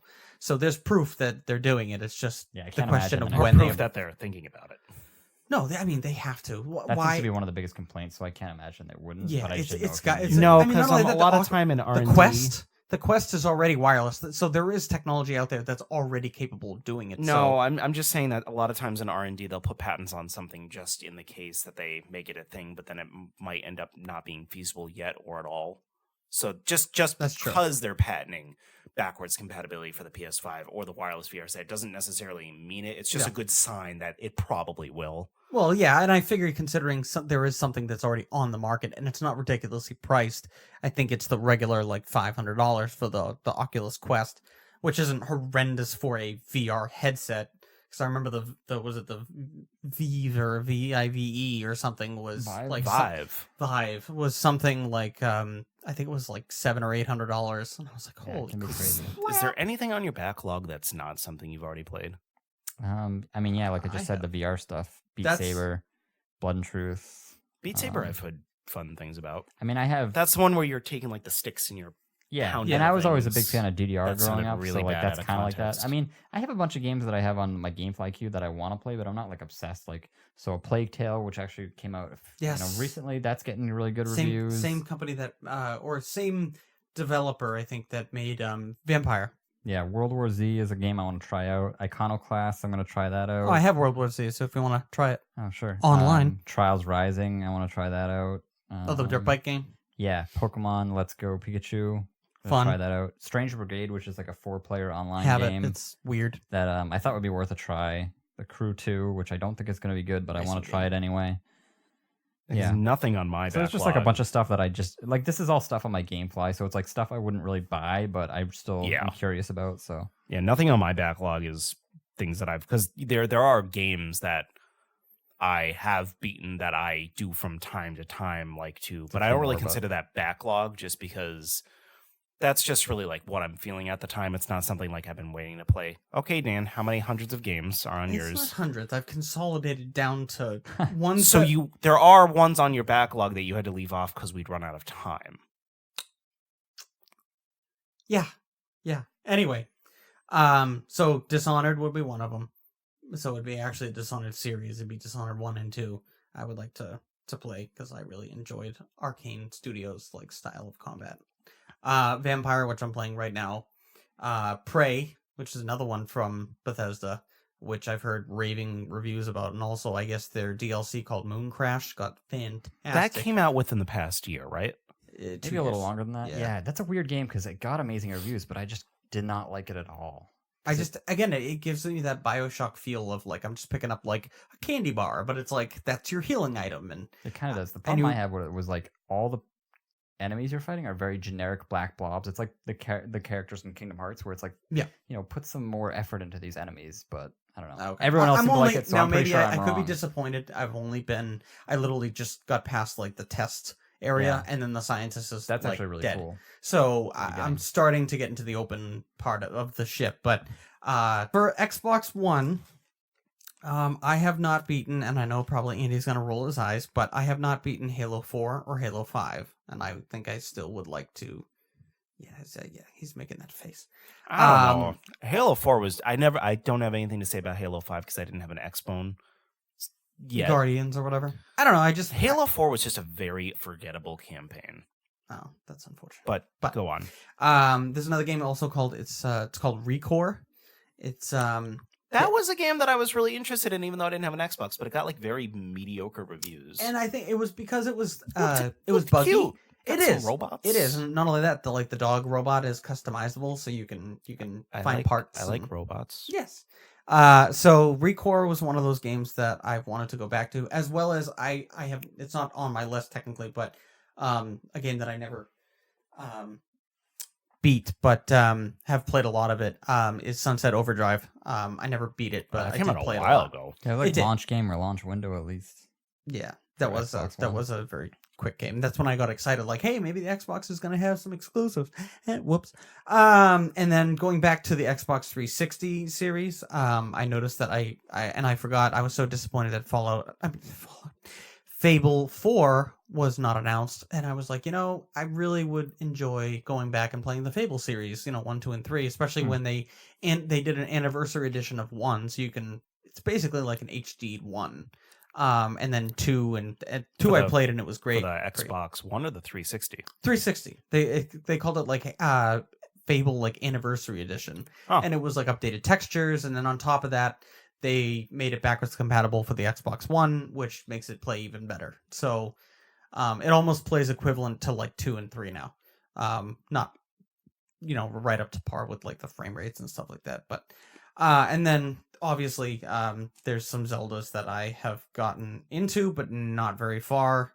Especially Wind Waker. Yes, Wind Waker. I play Wind Waker. Yes, beat Wind Waker. Yes, I will play. Have you ever beaten Twilight Princess? No, no. I got to the last temple, and I got sidetracked, and I was very disappointed in myself. And now I have it for a new system, so obviously I'm not going to go back to that save. Sky Temple. The Sky Temple. That made me want to stop playing too. That temple was ugly. Well, just knowing that, really, that's so disappointing. I pictured this beautiful white castle in the sky. It's dirt brown. That is so sad. It has a lot to do with those little creatures you found. There were these really weird bird-shaped creatures with human heads that you'd find around the world, and that's where they came from or something. I only played through the game once, but I just remember the Sky Temple was like, all right, let's get this over with now. Yeah, and then I like I said, I never got to see the amazing twist at the end that you already know. That I already knew. Thanks, guy from college that ruined it for me. Will? Yes. Called it. Yes, he ruined it. Because he was like, oh, come check this out. And I was like, what's this? And he's like, oh, it's the ending of Twilight Princess. And I'm like, I hate you. I hate you. Not to get sidetracked, but I just remember being really pissed off that I had to wait to play that game, not because they were taking time to make it better, but just because they wanted to wait to have it launch with the Wii as well. Right. Isn't it just backwards, mirrored? It's mirrored, horizontally mirrored the entire game. And every player's guide online was for the Wii version. So every time I was trying to look something up, I'm like, go left or keep running. Yeah, why does it not look like? That's how I found out it was mirrored, because I had the GameCube version. I didn't even know the Wii version was mirrored until I started looking up that. So I'm sorry, go on. No, that's so this is for the Wii U you're talking about right now? That was for the Wii U. Was two of them that I really want to get and complete, because you've talked nonstop about Wind Waker and how much you enjoyed it. And I guess the Wind Waker for the Wii U removed some of the quality of life problems that the GameCube one had. So, which, to be honest, I didn't think there was that many. No, but I mean, just a nice little Like, update per would be personal great. opinion, I know a lot of people complained about the traveling in Wind Waker, Yes. but you do eventually get fast travel in Yeah. the original game. Oh, you do? So it's Okay. not, I don't know, to me. But I haven't played the HD version. Hopefully they'll bring it to Switch soon. But Yep. And sorry, then I don't want to. I'll talk about this for hours. No, Play it. well, Play it. I beat mean, it. you do have a podcast. Beat it. So Play it. I know. I will Play Wind Waker. Play Do Soma. it. Play Soma. Play it. Play Soma. That's right. Yeah, but the thing is, it's sitting there on my home screen. Yeah, it's Soma. sitting here. How many games have I wanted you to play over the years that you're like, oh, I gotta go play Sniper Elites? Oh no, this new game came out, gotta play that. That's not true. Most of the ones you tell me to play, I have played. I really haven't told you to play that many. Yeah, see? Exactly. So I do play them. Or television shows. Could be other thing, but yes. You do not listen to me about television shows. That is not true. You That is- originally said IT Crowd. I gave it a second, then I tried it. I was like, oh yeah, Andy told me about That's this show. the only one, and I wasn't the reason you started liking That's not it. true. Rick and Morty. Yeah, because Amy watches it. I got into it and I was like, Andy was right. It is a good show. Aqua Teen Hunger Force, I'm pretty sure that you watched that as well. And then I saw that and I was like, yeah, this is a pretty good show. Or maybe we all watched it in college and then I just kind Nah, of... that wasn't like one that I was pushing you to watch, but go on. Go with the rest of your list. We'll be arguing for hours. Well, that's actually... I'll play Soma if you play Wind Waker. Okay. All right, that's a good deal. That's a good deal. The only problem is I'm going to probably play that game a lot longer because Wind Waker is puzzles. I just and- need proof. I need proof? Okay. All right, this weekend, Amy is away. I will start Wind Waker this weekend. This is Ashley's intense. away. This is. All right, this weekend. That's gross. They Don't do shook that. hands. It got weird. I did the little middle finger Please, twitchy please thing. note he made a weirdly creepy face at the end of it too. I don't Write it down on the I log. don't want to be involved in this at all. Go on. Go to the rest of your backlog. What is it? That's it. That's it for now. That's my immediate. That's what I want to get done. But that's not your whole backlog. No, that's a sample of my backlog. That's like that's what I was talking about. Well, we Yes. can't just go through every game we. This ever was my wanna play. entire backlog. This was everything. yeah. Well, aren't you special? Okay. I just don't buy everything. Well, I do. What is my title? Collector. Thank you. Okay. Yeah, that's what I do. It's just I it was collect always things. funny to me that you bought so many games that you didn't play. Well, I'm starting to realize, especially now that it's getting towards the end of the PlayStation 4 era, and they're talking about getting to the new ones. I'm realizing that with PlayStation 3, I'm not going back and playing a lot of those games. So maybe I should sell off ones that are kind of worth a little bit right now, like Just Cause 4, Just Cause 3. Just cause. A lot of those games that I know I've tried them multiple times. I just can't push Oh. myself to beat it. That reminds me, I had to add something to my backlog that I forgot about. Jesus. Just Fallout New Vegas. I still want to play through. Oh, yes, absolutely. I keep seeing great deals for used Xbox Ones for under I found one for $80. Somebody's selling it near me. And Is New Vegas one of the ones they upresed? yeah, Don't we have an Xbox Fallout One? 3. Was it? You He's say talking you. about for me though. Oh, okay. So, He does have one. He has a 1X. yeah, because I wanted to play the backwards compatible and also the games with higher frame rate. Yay! And HDR. But I feel like my backlog, which has always been did you a play bit. Skyrim? Did you beat Skyrim? I honestly have a tough time getting into Skyrim. No, I've heard. Yeah, me Wasn't too. it? No, I'm For some sorry. reason. Mike he beat Skyrim, played Zelda, and was getting fatigued from that one. Which is understandable because it's open world it's- fatigue. No, not open world fatigue. It's open world with the same aesthetic. It's very sword and shield fighting monsters. And Yeah. if I had played Skyrim for 100 hours, I might. I mean, if I wasn't the huge Zelda fan that I am, I might not have been able to get into Breath of the Wild. For me, I think it's all of the time I played doing Fallout. Oh, I love that. And that's the thing. Like Skyrim, like everybody always touted it as this like epically amazing game, and I couldn't even really get into it when it came out, let alone now. Really? Wow. I was playing it like I have it on the Switch. I was playing it when I was traveling. It didn't grab me. Yeah, Oh, same here. the I just never knew dungeons. what I should be doing, and I always went to too high level of an area, and I was like, "You're not telling me anything. I'm just getting murdered at dumb things. I Yeah. don't know what I'm supposed to be doing." Also, that's a Bethesda game. not a Must very be me, good though. color palette in the game. Oh, it's some parts are very ugly. Yeah, Very Shades of gray. gray. It's very the whole game is shades of gray and brown. There's like not. That's why one of the reasons I liked WoW so much. It was really popping with all the color you could get with like not just the world but like the armor and stuff like Breath that. of the Wild really did that. I mean, that That's- first time you yeah. run to that edge, it's like whoa. See, that's one of the reasons why I loved Fallout 4 too. When you come out of the vault. And it's like you're in a dreary vault, and it's gloomy. And then you open the vault door, and the light shines through. You can't see anything, and all of a sudden you see a beautiful. Up in the sky, it's beautiful blue, and then you kind of pan down a little bit, and it's like horrible destroyed house. Both Fallout 3 and Skyrim came out for the previous. Like Skyrim came out for the previous generation, right? That was the last gen it was game. a long time ago. There's not an Elder Scrolls coming out for this gen. That's not coming out until next gen. Correct. Yeah. So If that. yeah, After Star Citizen. so that might have Starfield, been a whatever, lot of it Starfield. too. Because Fallout 3, I had kind of a similar. Fallout 3 is one of those games where I'm really upset that I didn't get into it when I could have. I didn't end up playing through it until right before 4 came out, and I've really enjoyed the game. But I had a similar issue with that game early on. It was just like the color palette was just like it's ugly. It's ugly. yeah, There, especially Fallout just 3. very green, Yeah. very brown. I feel like that would be a great game to diarrhea remaster for. green Fallout 3. Yeah. We all thought they were going to do it. I know, especially for the Switch. I was hoping for it was like the 25th anniversary or something of like Fallout. I don't think it. Well, no, Oh, of a Fallout in of general. Yeah, like, no, damn, no. I don't think Fallout 3 is that old. No. But New Vegas the only problem is it's all desert, so a lot of areas is very. I just heard desolate but now the story is great. It's The a little story. different now because I've played so much of Fallout 3 and 4 that it's more of a kind of a nostalgia trip at this point for me, as opposed to me trying to force myself to play a game for the first time. Like Skyrim, like the Elder Scrolls series, I have no connection to. Yeah. I tried Oblivion a long time ago too, and it's just Oblivion kind of boring. I don't like the combat in Oblivion. It's very well, not only that, I didn't like that you had to play in first person. That's why I loved about Skyrim. I could switch between first and third, and it felt still good either way. But that give him a shot. yeah. Which one, Skyrim or Oblivion? Skyrim. I always give it a shot, and then I just get Yeah, it. depending- I have now- it for the now, Switch. the other if you question ever want to is- borrow it. See, I did that too, and I played as a mage, and I didn't like it. And then I restarted as a ranger, like a bow and arrow person, and I absolutely loved it. So I felt like it really depended on what my starting class was. And the great thing too is now the games that have like the HD version, they come with all the DLC. One of the DLCs that you complete, it allows you to respect all your points and get rid of it. So at that point, like if you were like, oh, I put all my points into archery. Is that like prestiging? or Yeah, something? sorry. So it takes all your points. It costs like a certain amount of like in-game money.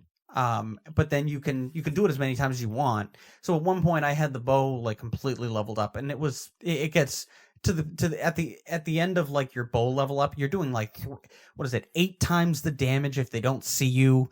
And then not only that, if your Crazy. sneak is up, everyone that you're hitting is like sneak 8 times like the damage. So you're killing everyone in like one hit. So it's like, all right, this is kind of getting boring. Let's either increase the difficulty or play as something else. So that's when I tried like mage, and I couldn't get into it. So I guess it also depends on what you were playing as. I feel like that game is not built for a hack and slash. And I It's think maybe very that's the clunky. reason why I didn't like it as much, is because usually with those types of games, initially that's the type of character I'll try to make, is kind of like the fighter or the warrior. I know in D&D, And I feel like that's the worst character in that kind of game. It's fun as like one-handed, and then you have like a fireball. But that's what I was doing. But Oh, okay. But the only problem with that game is they never made a nice radial menu that you could oh, sub. the menus are Oh, horrible. they're clunky as heck. But I feel like that game would Yeah, be it's so too much much going nicer on. with a radial wheel where you're like, oh, I have fire, and I also have like a stronger fire. So this one shoots out stream of fire, and this one shoots out a ball of fire. But then to switch, you need to go into the menu, and it just wasn't. It wasn't. It's not very user friendly. It's not user-friendly. And the Switch version is like, this game has been around for 8 years now, and the Switch version still has those same issues. Well, that's where playing it on the Xbox One makes playing it with mods, with Fallout 4, Fallout. mods in Fallout 4 have definitely improved a lot of dumb stuff that like I didn't need improving, but I'm like, man, I'm glad But you someone can, did this. yeah, it's all free, and on top of that, it can make things that you hate. I think about I a made game it so so much better. I could always just pick a lock on my first try. Yeah, like or stuff, 'cause I already- unlockable, unbreakable locks. Because I already played through the whole game. Yeah. I don't need to struggle. Yeah, make it enjoyable, and then they have things that make it so you don't. So have... opposite of games that we might have trouble getting into in the first like maybe 30 minutes or a few hours. Yeah. What games have we played where the ending is the thing that made or broke the game for us? It's a good question. Good question that Matt proposed. I have one ready. I don't know to everybody. I have Go. a couple ready. Okay. But yeah, Metal Gear Solid 5 for me. Called it for a called bad it ending. Called it For a bad before the ending. Yeah. podcast. I said I Game like know which one. breaks halfway through. No, yeah. I well, besides the fact of seeing Clearly Hideo they didn't give him Kojima's time to name finish it. 17 bazillion times in that game as a giant FU to Konami. Now hang on. Yeah. The year was 2015. Andy was alone in his bedroom in slumber. Okay, not Oh Yeah, this Appropriate. is how he's finding out, or Here- how. hang on. okay. Hang on. All right. This is PG. Okay. Oh, I'm in my slumber. I might have fallen asleep with the TV on. PG version. I hear a knock at the door at 2 a.m. And Is then this I'm like, Solid Snake. I don't hello? In approaches Dan. I'm like, Dan, we have work in the morning. What is it? He goes, I just beat Phantom Glass. Phantom Pain. Phantom Class. I thought of Phantom Hourglass. I just beat Phantom Pain. I'm like, all right, you don't look happy because it's 2 a.m. and you're knocking on my door to tell me about it. Go on, Dan. What did you tell me? Anyway, Now, it was just, spoiler alert for anybody who hasn't played any of the games we're talking about here, because we're talking about endings to games. There's going to be a lot of spoilers here. Yeah. So I was, as my favorite franchise, this game, in my mind, needed to completely loop everything together. It was going to be the last Metal Gear game ever made, because Kojima and Konami were at each other's throats. And so this game was supposed to perfectly line up right into, Metal Gear Solid. What's it called? Metal Gear for the original Nintendo. This game came out after Hideo had already left the company. Yeah, he Or was it was right on amidst. right in the Yeah. the midst of so you knew that this was going to be it. So it was like, oh, this is the perfect time. It's going to end, with Solid Snake in the game, and then all these, even just little bits of information that came out about the game were starting to piss me off. Like David Hayter's voice was going to be removed, and we're going to add that's some Kiefer nonsense. Sutherland, and then his excuse was, because he can make facial animations and all this crap. I was like, that's complete bullshit. Thanks. Yeah, they can't afford to pay him, so he's got Yeah, and I was like, great. 10 So you lines pick in the Kiefer game. Sutherland, who probably wanted more money. Yeah. So I don't know. He probably really needed the paycheck. Kiefer Sutherland? Yeah, he was like, He's- that was around the time no. he was getting all drunk and pissing Yeah, but in he was public. doing like 24. Yeah, and he making was- a ton this This of was money. past 24, though. Yeah, Yeah, but he had still 24 big bucks. money. He was still making big bucks, and I mean, isn't he like less than money than David? More what is money it, than the David Last Hayter. Survivor or something? He's on some Designated show, Survivor. Designated Survivor. So he's on something. Anyway, so you get towards the last. It's kind of broken up into chapters, sort of. Like this first 10 missions is chapter 1, and then chapter 2 starts to really And then chapter 3 happens, and all of a sudden you see, because you have a menu screen of each mission, and it shows you the name of 3 missions, and it's like, wait, I've already done this, and all they add is substance at the end, or previous Metal Gear title names of it, what is it, Metal Gear Solid Substance and Metal Gear Solid Substance, and it's all these ridiculous things, and they were basically just harder versions of the same game level. It's like they rushed it out. Yeah, they just didn't rushed have- it out. They he were didn't like, have oh, time to yeah. finish the story, so they're like, all right, we got to do something. Yeah, we got to do something to throw this in, and then all of a sudden it's this abrupt ending, and Super lame. it was just super lame. And on top of that, you didn't even play as friggin' Big Boss the whole goddamn game. You played as some medic that jumped in front of him. That didn't really happen, but they just added it in at the end that your guy jumped in front of him and took shrapnel to the face, and then basically played out the game as you. So I was like, great. So supposedly all the stuff that angered Big Boss didn't even anger Big Boss. It angered some medic that was acting as you. And then it Yeah, it it's threw off messed up. the whole series, and it was a twist that wasn't even necessary. All they needed to do, What twist? they didn't even need it.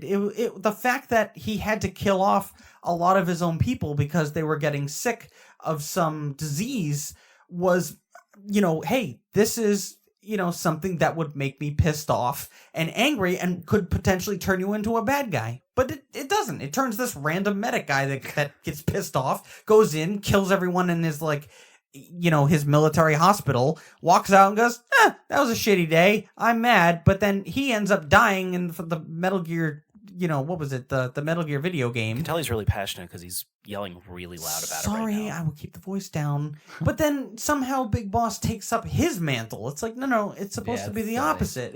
Big Boss, this guy was supposed to do this in an honor to Big Boss to be like his trick, his decoy. And then he's like, oh, you know what? I'm going to take up your mantle for taking on my burden. It's like, no, it's supposed to be the opposite. And I understand Hideo Kojima was trying to incorporate the player into the game. And I was like, this is the stupidest twist you could have ever done. Screw you. I hate you very much right now. All right, fair. So that was just a huge bummer because that was like supposed to be my favorite game ever made. And it was turning out to very be high expectations. It wasn't, and then just so many little things, and then just towards the end was like a stab in the heart. I'm like, oh, thanks for this stupid twist that was completely unnecessary. But anyway, so that was. I agree. The chapters were just just broke up the game, and it just fell apart near the end. We didn't really care about the characters. There wasn't a lot. No. Like they had Liquid Snake, and it was like, oh, obviously they're teasing that Solid Snake is going to be in it, and he doesn't even get a mention. And then even at the very end, when you actually they play like a trickery, where at one point Ocelot tells you, oh, you're gonna make your own base, and then 3 seconds later, the real Big Boss comes out at that time and talks to Ocelot, and he's like, he's gonna be your decoy. He's gonna do this. At that point, even if the game was not wonderful, and even after that twist, why not have David Hayter say 2 words as Big Boss? Make the fans happy. Like, all right, you didn't play as Big Boss because you were playing as a fake. Yeah. Well, make the real Big Boss have the cool. David Hayter voice. And so when he took the cigar out of his mouth and he was about to speak, I was like, it's gonna be David Hayter's voice. It's gonna be awesome. And he's just like, Kiefer Sutherland, meh. And I'm like, oh man, exactly what right. A gigantic fuck up. Anyway, so it was just like stab in the chest, and I was like, oh, there's a little bit of life, and they're like, nope, stab you in the back, and it's like, oh, but, and so yeah, it was just so many stabs. So yeah, anyway, that was my multiple stabs in the back and the neck and everything. Brutal. So that's why I was very disappointed. Up at 2 a.m. It's understandable, sounds though. Like a good reason. Yeah, it hurt. I didn't get pissed, but I am now at least happy that his new game seems to be kind of have a Metal Gear feel to it, very cinematic, very. Do you think it's going to be like a new series or a one-off game? Oh, it's got to be a series, especially when he said like, "Oh, you can't save America" or something like that. I was like, "Oh, this is going to be like a huge open world." It's gonna. I'm crossing my fingers that I hope the main protagonist doesn't die. But I'm wondering how long he's been working on it because he was going to originally go right from Metal Gear to Silent Hill initially. Oh, I really want a new Silent Hill game. Oh, another stab in the chest. Silent Hill 2 was so good. It's my favorite game ever made. Oh, excuse me, favorite horror game ever made. Yeah. So easily, hands down. So sorry. When anyway, talking about video game endings. Sorry. I gotta be honest. I've never played a lot of. Never finished a game. All of the games that I finished, I was really thinking long and hard about it today. Not a lot of the endings have been bad. Some have been underwhelming, but there was one in particular that was very underwhelming because I feel like the game spiked too early. Like, they threw in this amazing, groundbreaking plot twist in the middle of the game or towards the end, but then that made the end fight and kind of the end of the game kind of and that's BioShock. Oh. I was going to say Halo. The flood and everything, and then the ending was just kind of Halo 1. Sorry.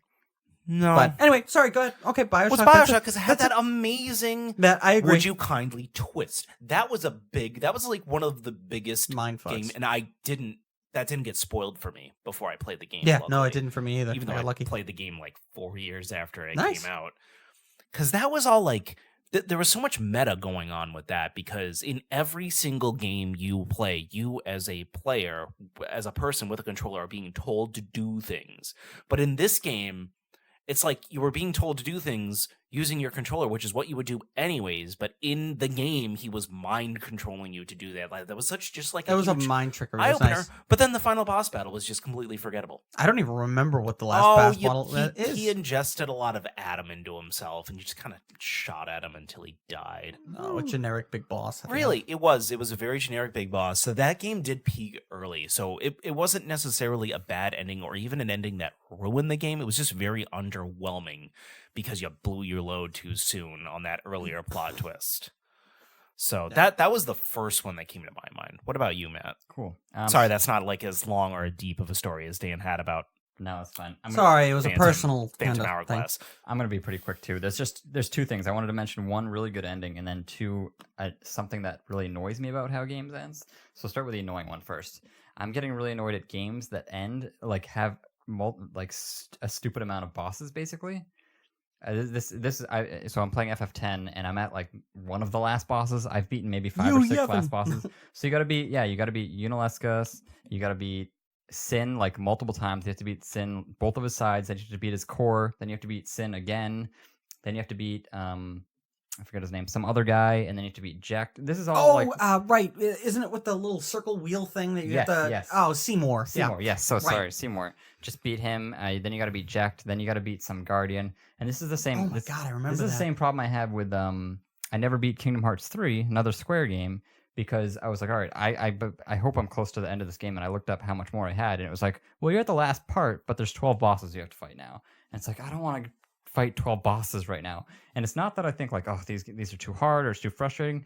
It just kind of takes away the gravitas of the end of the game when you're like, all right, there's another boss. Okay, I killed him. Oh, here's another boss. Like, I don't know when the stakes aren't really mean anything if you don't know who the last guy is. Like, you just keep, fighting these guys over and over. Like, there's supposed to be some big build up and like, okay, I know this is the last guy. Like, I know I'm fighting, Metal Gear Rex. This is the end for me, and then I'll be done with the game.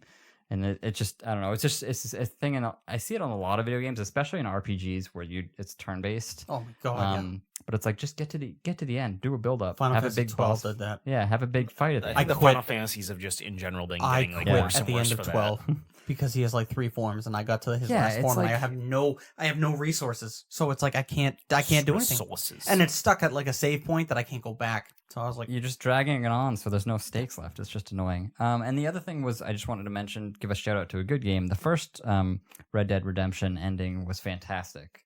The way, this is going to be a big spoiler. The way, you the whole game, you're trying to get away from your past that actually you see in Red Dead Redemption 2. And you have this family, you have a wife, you have a kid, and you're trying to raise them. You're trying to get out, and do things keep, right. They keep pulling you back in. And then at the end, like all the lawmen come and, that you're at the barn and you kind of self-sacrifice. You get your kid and your wife, and you just throw them away on a horse, and then you kind of basically distract them by killing yourself. And then it also has, so after that happens, it has that great credit scene where it has that really good song, like Dead Man's Gun, which just kind of adds to the gravitas of what's happening. And then after that, you go back as, his son and you kind of finish it off. It's just kind of this poignant, nice ending. I still remember really well. I had that listed here as well, but it was a double-edged sword for me because that was one of the best endings to a game, especially like that ending really resonated with me a lot more than any of Rockstar's other endings. But then you have to play as the son. Well, you don't have to. You don't have to. You got to do that one mission. Well, no, it doesn't even pop up. So I didn't even know about it until years. Stuff to do in the game still. Yeah. Oh, so you just want an end game, like you want to be able to explore as John Marston. And I had to listen to his voice instead of John Marston's for the rest of the game. That I had to do all these side stuff still with. Yeah, it's kind of a bummer. But that was like so connected to it. I feel like I like when a character like that dies and then you have to play as someone else. No. Because at that point it's like, I'm playing as a dead man. Like this is kind of. That's not the issue. It's that the voice actor for the kid was bad. Oh. I didn't like listening to his voice. So it was I like a agree. double-edged He was sword, kind of whiny. But that ending, yeah, it was. Perfect. See, the last, there's 2 game endings that have blown me away in recent memory, and that's it. One, Metal Gear Solid 4. It was, I feel like, that was awesome. A proper ending to a series, Revolver, to a game. The 4 different fights with like the 4 different music from each of the games. The nameplates let's not go into changed. too much detail into this one. No, but what they... Because Andy still wants to play it. I know that. But it's a neat story on how it ends. Like it ties it all together. It ties everything with a ribbon. Every character is not left out in the dark. I'm just really hoping that the PS5 allows me to play that somehow. I'm sure it will. Because the PS4 doesn't. Yeah, Sure. well, yeah. So PS3 games are messed up. Yeah, Yeah. something about the emulation with them. Well, Yeah, you have PlayStation self-processor, now, all that or stuff. maybe you try a free trial and do that. I don't think it's on there. Oh, it is. It is. I searched it. Really? I searched it because I was like, Metal Gear oh, Solid 4. that's cool. So anyway, but it ties a bow around every person's thing, and then it even like kind of starts characters anew, like some new characters that start, and you kind of know like, oh, life is gonna go on. That's the and, one you with the big 1 hour long cutscene, right? At the end, it's about an hour. But But a lot. it answers, like I said, it takes like what Mass Effect 3's ending was. It's like, oh crap, here, yay. So, and then they elaborate on everything, and that's what I love. That's why you're getting so invested in, these characters, is because they have a backstory. And essentially, the more I've been playing games, the more you realize is a lot of them are just breaks between cutscene and then do something, or like go get something. But why am I going to get it? Give me some feels of why I need to go get that item. Why is it important? And then, so that was why Metal Gear Solid, now, being my did favorite series. 5 sully that at all? Like, would you have preferred it just to leave off with that 4 ending? Or after that, were you still 5 wanting was that? a prequel. No, I know, but were you still wanting that missing piece after 4? Or would you have been fine I with would have been fine with just No, 4. I wanted, and someone did a video of it. If you're a huge Metal Gear fan, it's actually beautiful, like amazing fan service. It's basically someone did a comic strip style of the last seconds at the end of Metal Gear, the Nintendo game, and it's when Snake it's not a spoiler, it's the original Nintendo game. Snake kills Big Boss, the fake one from which I did. Phantom I did Pain. know that already. And as he's dying, and Snake is running away, he gets a call from the real Big Boss, and he's like, "Thank you for everything you've done. I appreciate it. You don't feel like you're gonna die in vain. I will take up your mantle. We will keep the Big Boss name together." And it's just a really cool 8-minute video. Yeah. And that's how I wanted Metal Gear to end. Even seeing a Big Boss that slides down the wall from being shot, and then you just see, even in the distance, you just see the bandana kind of sitting there in the wind or whatever, and then you see him run up the stairs. So what was the other one that blew you away beside Metal Gear Soma. 4? Oh, Soma's ending blew me away. I literally sat. we can both play it this weekend. With my I mouth. can't. Well, you can play it on mine. I sat with my mouth dropped. I was like, oh fuck. Of course, you can't go into that because you want me to play it so badly. No, I don't want to go into it. It's also the only frustrating thing about that game, and it happens with me, is those games where you can't fight back. Towards the end, the monster, or there's many monsters, but some of the monsters that are chasing you, it just becomes frustrating. I just want to get to the point because I was so obsessed with the story. So he was actually pissing me off because I wanted to know the story, and he was hindering me from the story. So I started to get really mad at the monsters. Like I said, there is an option at the beginning where you can not die from the monster, and there's a one that allows you to die from the monster. I would actually suggest the die one, because the not die one is irritating, because basically when he finds you, he knocks you out, but then he hangs around the area. So if he kills you, you just restart, and you're like, all right, that's just a difficulty level, pretty much. No, it's just a choice that you make. Oh. It's do you want him to kill you, or do you want him to reset? Well, now if it blew you away that much, I'm even more excited to play it. It was one of the 2 games in recent memory that I actually sat down, I was like, whoa.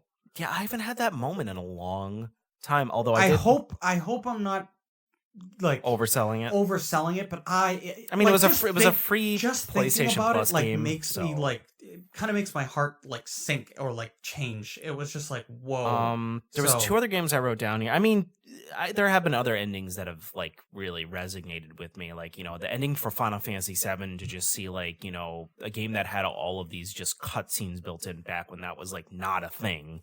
And to see that land and how it evolved afterwards, that was really cool. But 2 I wrote down here. One that just, to me, had a really awesome ending that nobody really talks about. And another that is one of my probably top 10 favorite games ever, but the ending was pretty underwhelming. So Ooh, the first I one think I was know the second Assassin's one. Creed 2. Good Assassin's ending or Creed bad ending? Good. Assassin's Creed 2, towards the end, you found out that all these people that you had met throughout your journey were all assassins, and that was just like this really cool moment. And then you get to fist fight the Pope.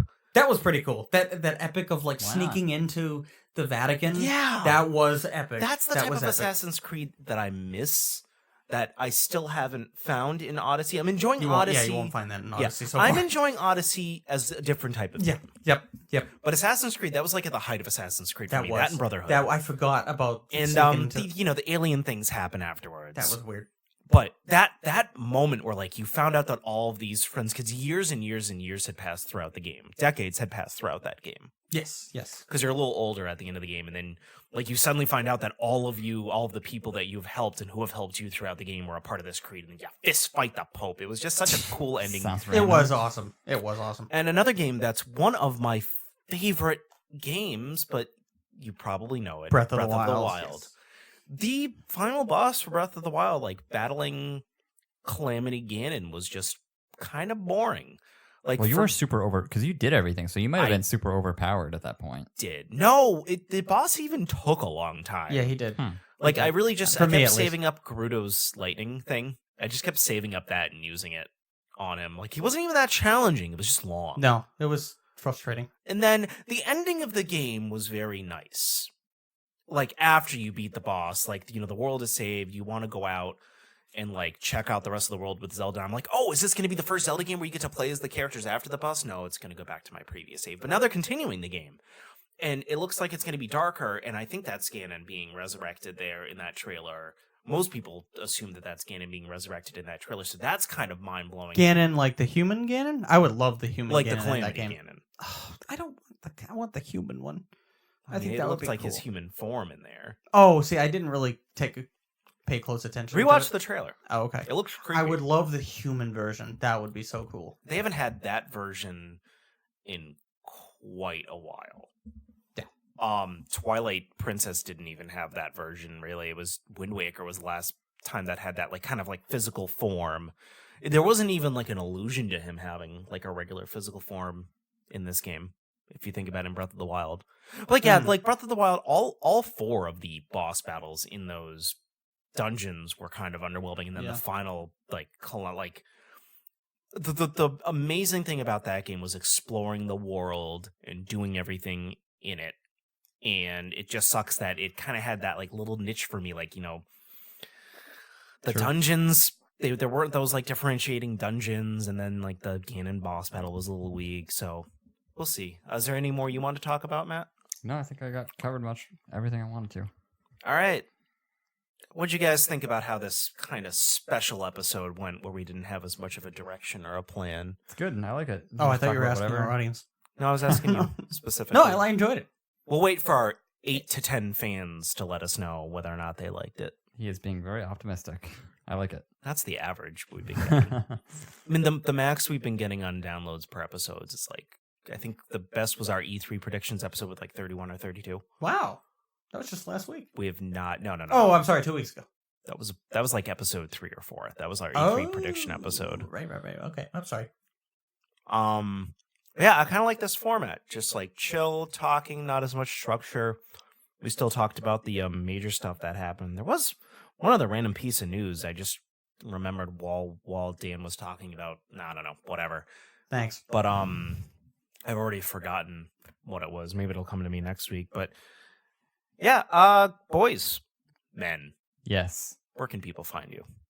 You can find me at Matt Talks Games on Twitch and Twitter. Sometimes. I need to post more. And you can find me, Game Review Guy, on Twitter. And you can find me at Highly and Andy on Twitter. Also, catch my other show, A Link Between Zeldas. Episode 2 should be out this weekend. I'm going to do a full in-depth trailer breakdown of the Breath of the Wild sequel, as well as go into a little more about Skyward Sword. And you can find the Manabar Podcast at Manabar Podcast on Twitter, or you can email the podcast with any questions or comments at the Manabar Podcast manabarpodcast@gmail.com. And you can catch us every Thursday at noon on the dot. And with that, this is the Trophy Hunter, the Collector, and the Bargain Bin Gamer logging off.